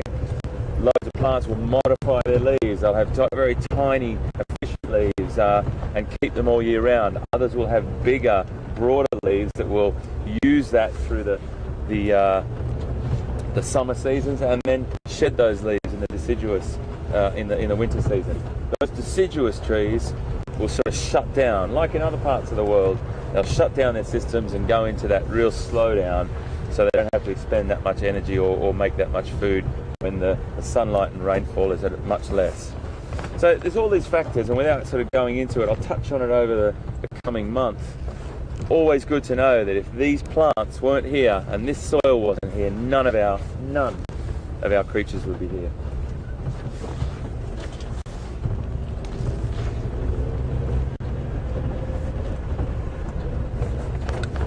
Sorry, bumpy.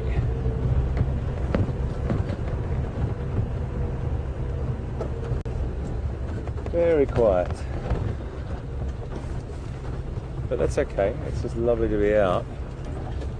And we're just going to head down, see if we can go to a couple of water points now.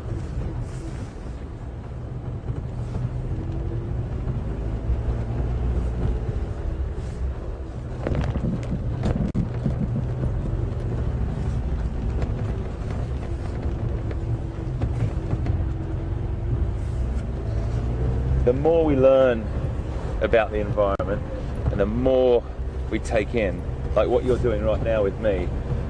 There's a little grey duiker there, do you see him? Let me just see if we can see him again. Her, sorry. Shot off into the bush. Oh, there we go. Oh, stop for a second for you. Did you get a little...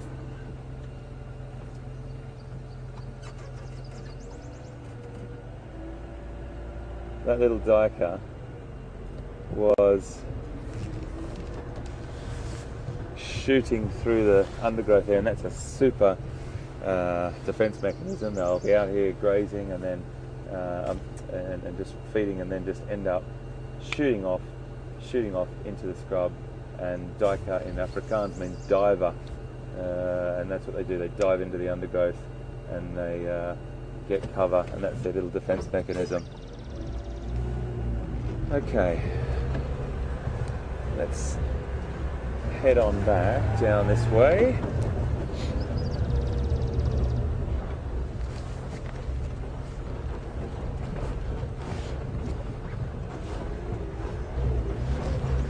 Bumpy, sorry. So just back to what I was mentioning before, you being with me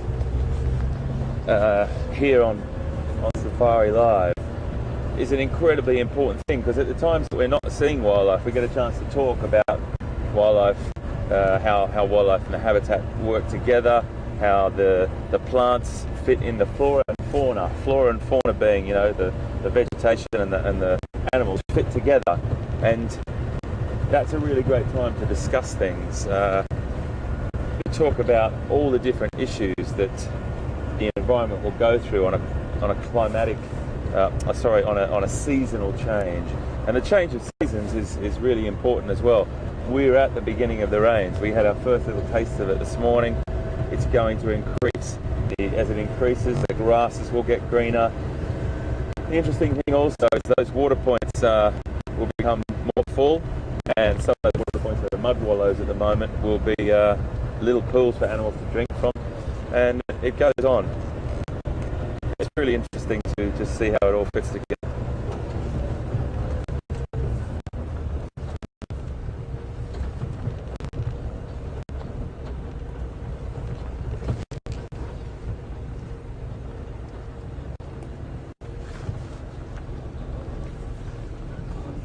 So I just want to creep on down here. This is beautiful leopard country down here. We're going to head down to this, this is another drainage line down here, and see what we can find.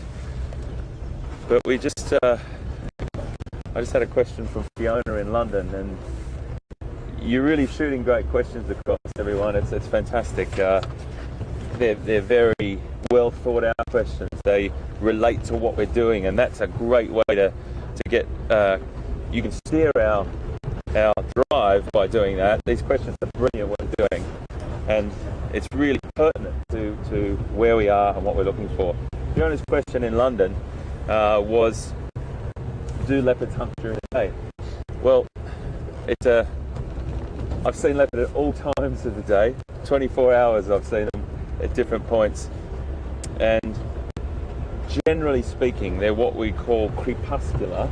They're more active at dawn and dusk. They hunt through the night. Then, you know, they will hunt throughout the cooler hours, and they're really active at dawn and dusk. But on a cooler day like we have today, there's a good chance that they'll still be hunting. So temperature plays a huge role in a leopard's activity or daily activity. And that's why I'm coming back down to this area along this drainage line, or this little dry riverbed, for want of a better description, and see what we can see. It's just starting to heat up a little bit. It's only got a few degrees warmer than 20 C or 68 Fahrenheit, so it's still quite comfortable, and we have a chance of still seeing leopard, definitely, Fiona, and I think it's a really great thing, well observed, and I really hope we have a good time off for you. Built myself up there. Let's see.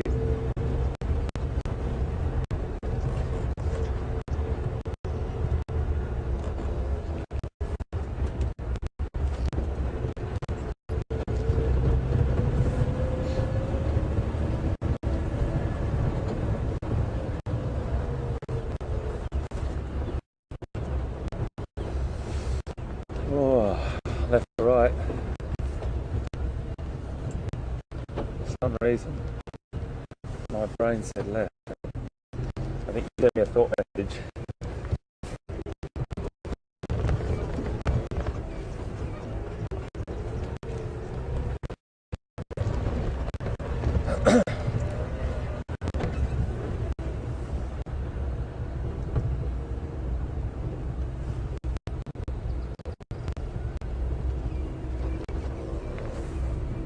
Had a message from Candace on Twitter, and she said go left, so well done, Candace, sorry. That's really good. I think you were sending me a bit of a thought message there. For some reason I went to the right, and well done. Fingers crossed.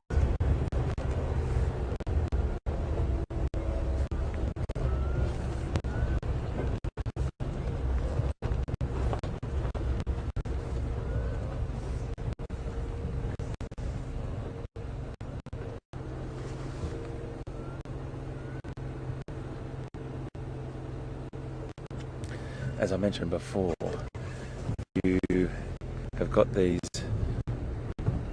dry riverbeds or creek beds or drainage lines as we refer to them, and it's a fantastic opportunity along to the level where some of the animals would be. Always keep our eyes out around these areas. Just hold on.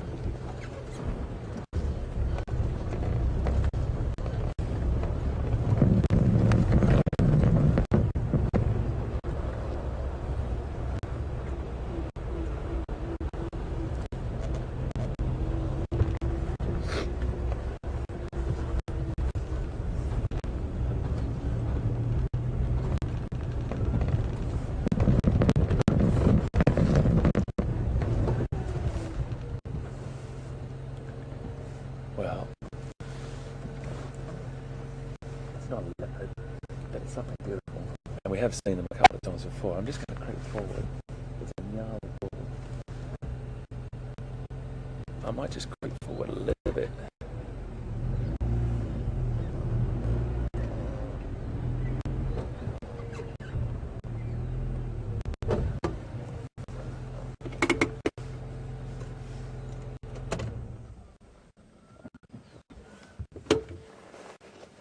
That. It doesn't matter how many times I see these animals, I still find them absolutely magnificent. And this is a Nyala bull. He's still a youngster. They get much bigger horns than that. He's got that beautiful white stripe across. At the moment, what he's doing is ruminating. And many different hoofed animals do that. He's chewing his cud, so to speak, just like a cow would. He's regurgitated some of his food up, and from one of his stomachs, several chambered stomach, and brought it up, and he's re-chewing it again. So it's a very efficient way of digestion. Well done, Candace, for getting us here. You chose the right route. That's brilliant. Elegant, really elegant, and the animals will do this lying down or standing up, and he's just lying down, ruminating at the moment. Beautiful sized ears there. He's got, and he's in a fine spot. He'll be keeping those ears open, particularly for what we're looking for, the leopard, or anything for that matter, but really camouflaged in there as well. You could easily drive past. You can see the coloration and those little white lines and break up his body shape under there. But he is happy days. Nice cool little spot there. Those ears are perfectly designed.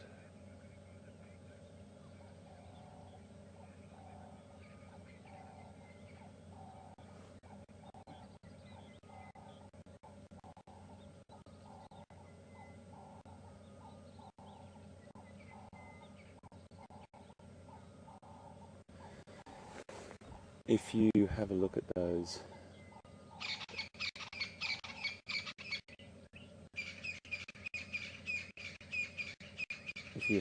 those ears are beautifully designed. They can turn around 180 degrees there, and they can really pick up. They're just like massive big parabolas, basically, or parabolic microphones in a sense. They catch the sound and bring it in. You can see they can turn around underneath those horns.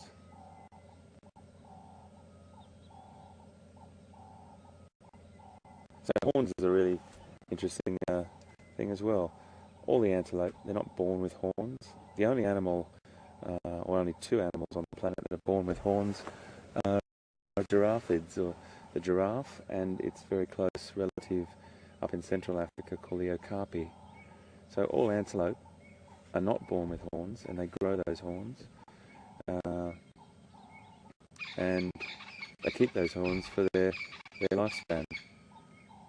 So they're not like deer, which are a very, very different group of animals where they shed their antlers every year.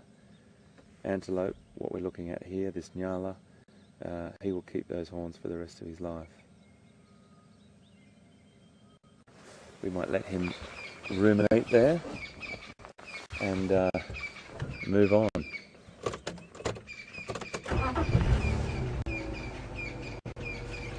Beautiful. Beautiful sight just to sit with him whilst he's very, very relaxed there.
Take my jacket off, mate.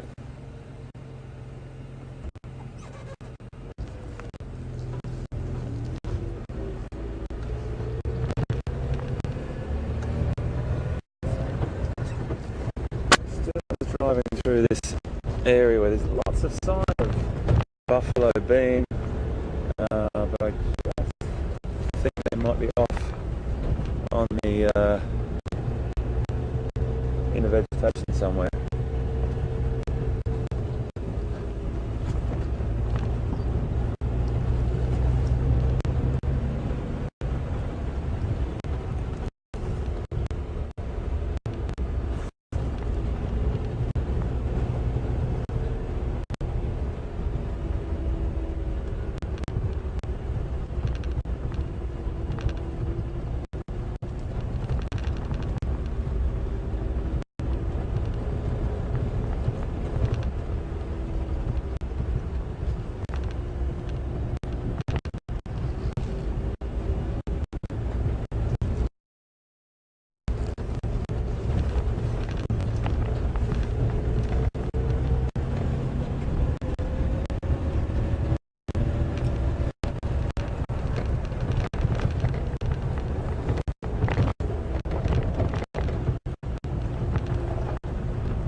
Looking around this little area, it is very quiet this morning, but as I've always said, and what we always say to our guests and our friends that are with us on the vehicle, you just can never plan. You never plan. You can go and have a look around, but you just never know what's going to happen. Just following this drainage line along here just to see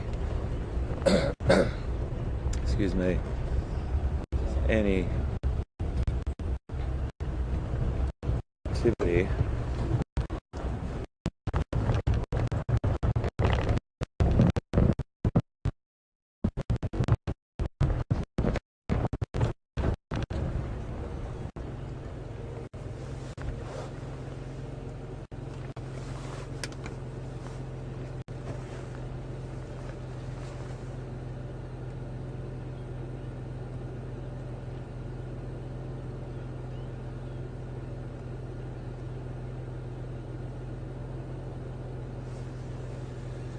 Binoculars are a an integral part of your kit, and you sometimes see things off in the distance and you think they might be an animal. Majority of the time it's a log or a stump, but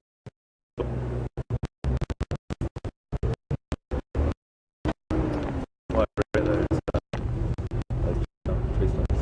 They never do those tree stumps.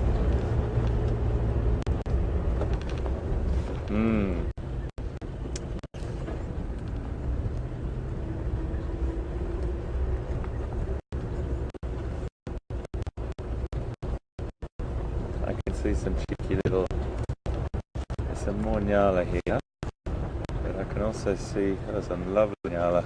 Always a couple of big bulls here. Well, one reasonable size, that's for sure. Let's have a little look here. This is a nice little group. We won't stay too long because we've seen a few of them, but I just want to show you, this is a bigger bull just here on the right. He's just down behind that. That's a younger one there, and there's a bigger one just to the right there. But he's just got his face in that shrub, so you can't quite see him. And then there's some females coming through with those beautiful stripes. We've seen these before, but it's just beautiful to stop and see how calm and relaxed they are with us. Not running, and we talk about that loads, but it's that familiarization with the vehicle, that they don't find us a threat, they don't find us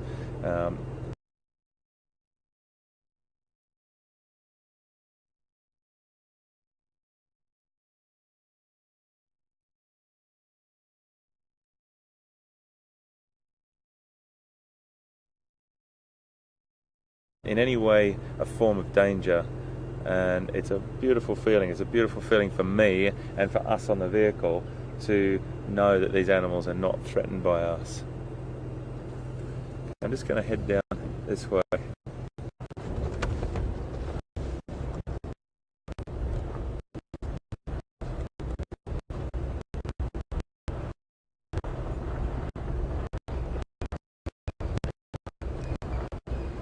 Well, the quest for leopard is always you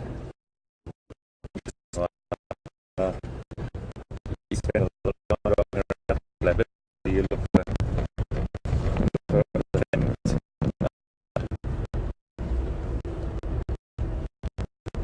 We just got a question from Roger in Minneapolis, and his question was how many leopard have we ID'd on the property, on the reserve? And the answer is about 15. How many more there are is yet to be seen. It really does depend on so many different things. Home ranges can be the contributing factor, and available prey species, tolerance, the whole history of the genetic line through the area. So it really does depend, Roger, but the important thing to know is that we've ID'd about 15 so far,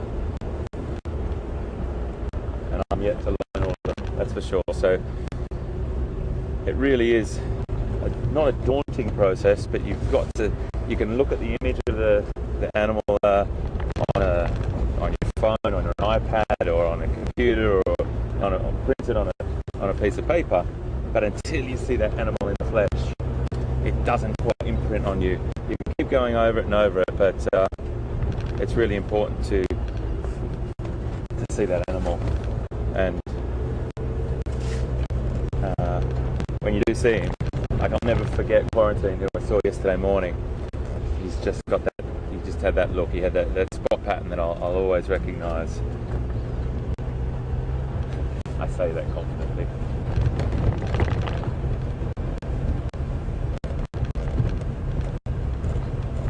So a bit of a quiet morning, folks, but at the same time, we have to go out on the vehicle every day with the understanding that we're not in a theme park, we're in the wild.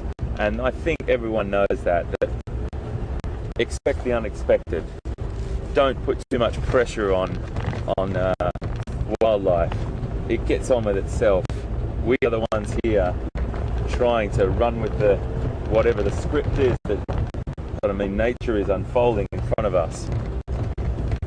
I like to look at it like that every day and just pinch ourselves sometimes to realise where we are, because that's the beautiful thing. The beautiful thing is being out in the bush, driving around and looking for these beautiful creatures, but also just immersing ourselves in this habitat.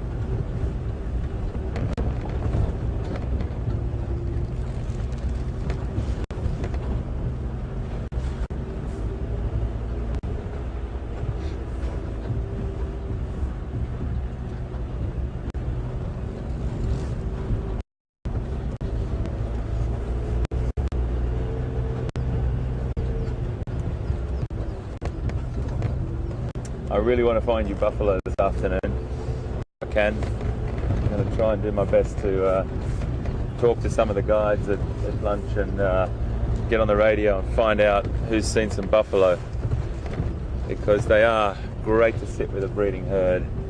And if I don't find them this afternoon, we will find them and we'll have a really nice talk about them. Here's a lovely animal. Lovely, lovely animal. One of my favourite antelope. One of my true loves in the antelope family is this animal right here. Now this is a female. I'm just going to move up a little bit closer.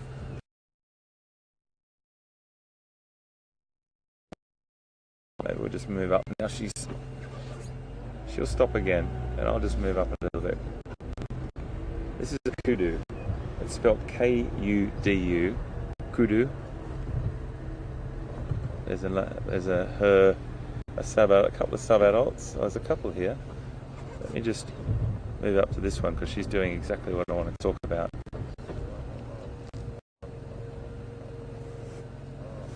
Very relaxed.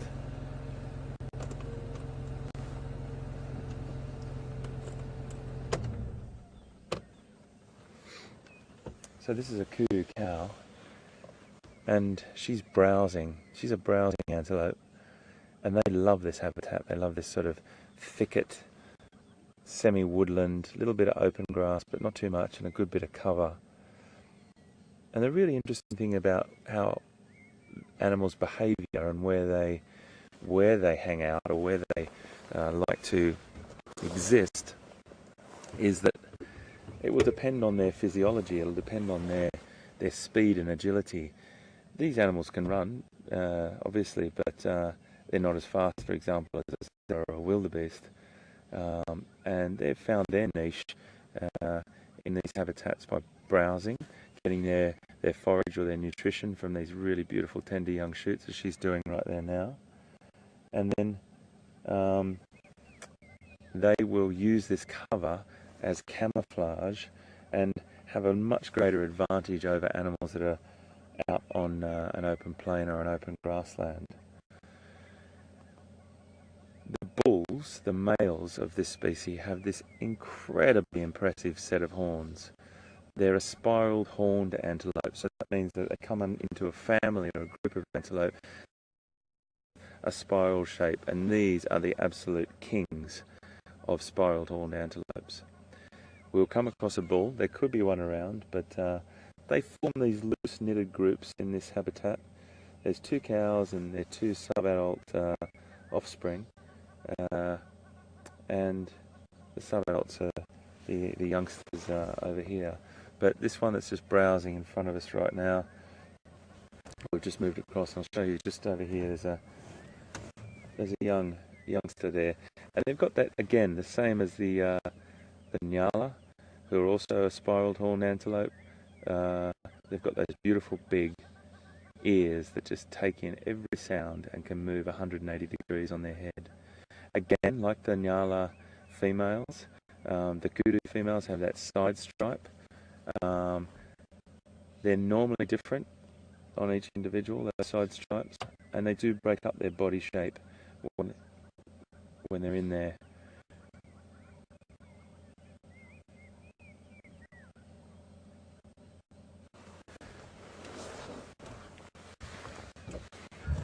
Okay, we might leave these guys to forage. We haven't got a lot of time left, So I want to try and see if we can find something else. Thank you very much, ladies. Beautiful, beautiful antelope, very elegant.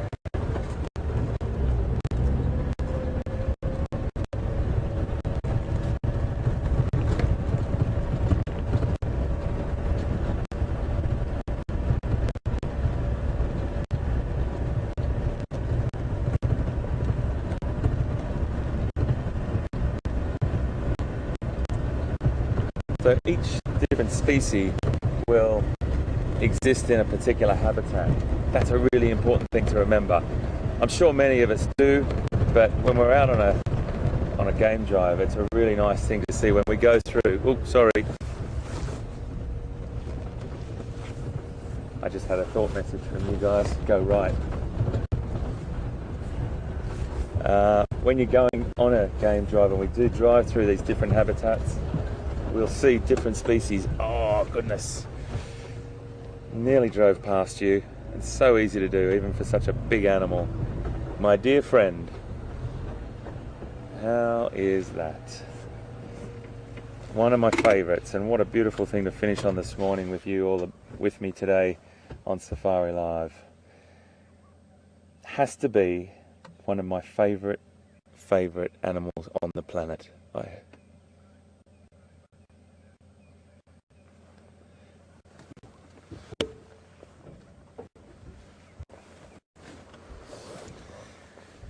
I think we're going to sit here for a little bit, my friends, and finish off today with this beautiful female giraffe, and I think that is her offspring just down behind there. You may be able to see there's another giraffe. He'll pop his head up. He's a youngster, a sub-adult, but we'll stick with this female.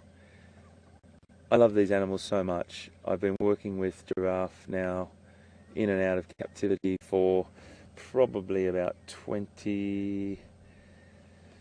Goodness, it's a bit tricky to say this out loud, probably 25 years. And when I worked in a captive animal situation, when I first started off in my wildlife career, I was working with African mammals in a zoo, and I had the rare opportunity to hand rear a giraffe. And I've got a great love and a great passion for these animals. They're just too extremely unusual to talk about in a short breath. So we'll take us out today on these animals, but we'll come back to them another day as well. What that animal is doing right now is browsing, much like what the kudu were doing. But these animals exploit an untouched bracket of the vegetation, a bracket of the vegetation that really only elephant can touch as well. There's no other antelope, there's no other animal really, or herbivore, plant-eating animal that exploits that band of sort of 6-8 foot above, and that's only elephant and giraffe. So they found this beautiful niche, and they exploit it with great relish, as you can see.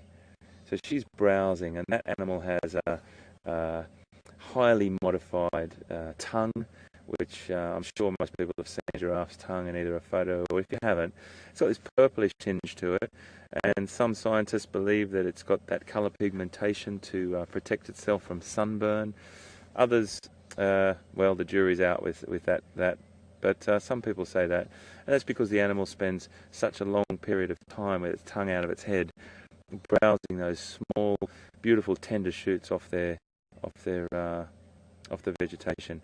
Now they do love acacia, they do love other species as well, but they will browse around and do that for a great percentage of the day. They sleep for short periods standing up, and they'll lie down a little bit like what we saw our nyala before, lying down ruminating. So the giraffe is a ruminant, another extremely efficient digester, and they're just extraordinary. Absolutely extraordinary animals. I mean, nature has come up with a really, really extraordinary looking creature there.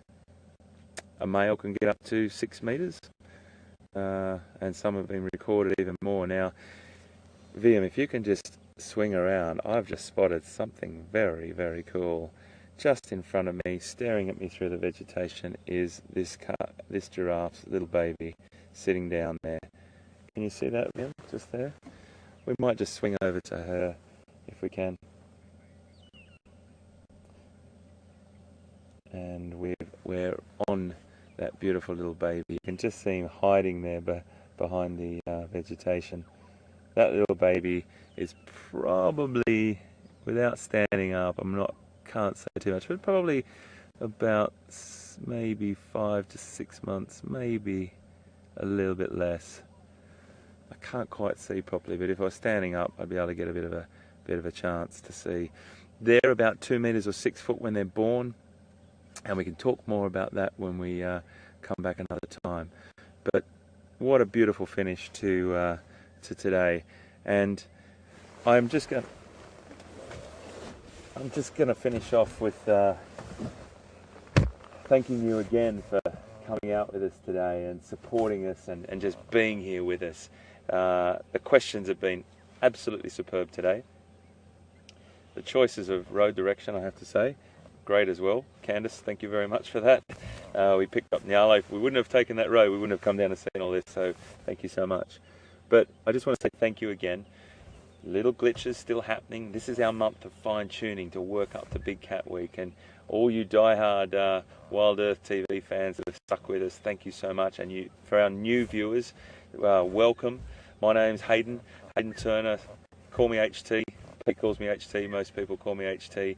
And if you want to ask us any questions, drop us a line at questions@wildearth.tv or Twitter at #SafariLive. It's been a great pleasure to have you with us this morning. I'm looking forward to having you with us again this afternoon. We'll be back at about 4 o'clock our time, so check the website to see what zone or what time region you're in, and hopefully you'll be able to get on board with us again.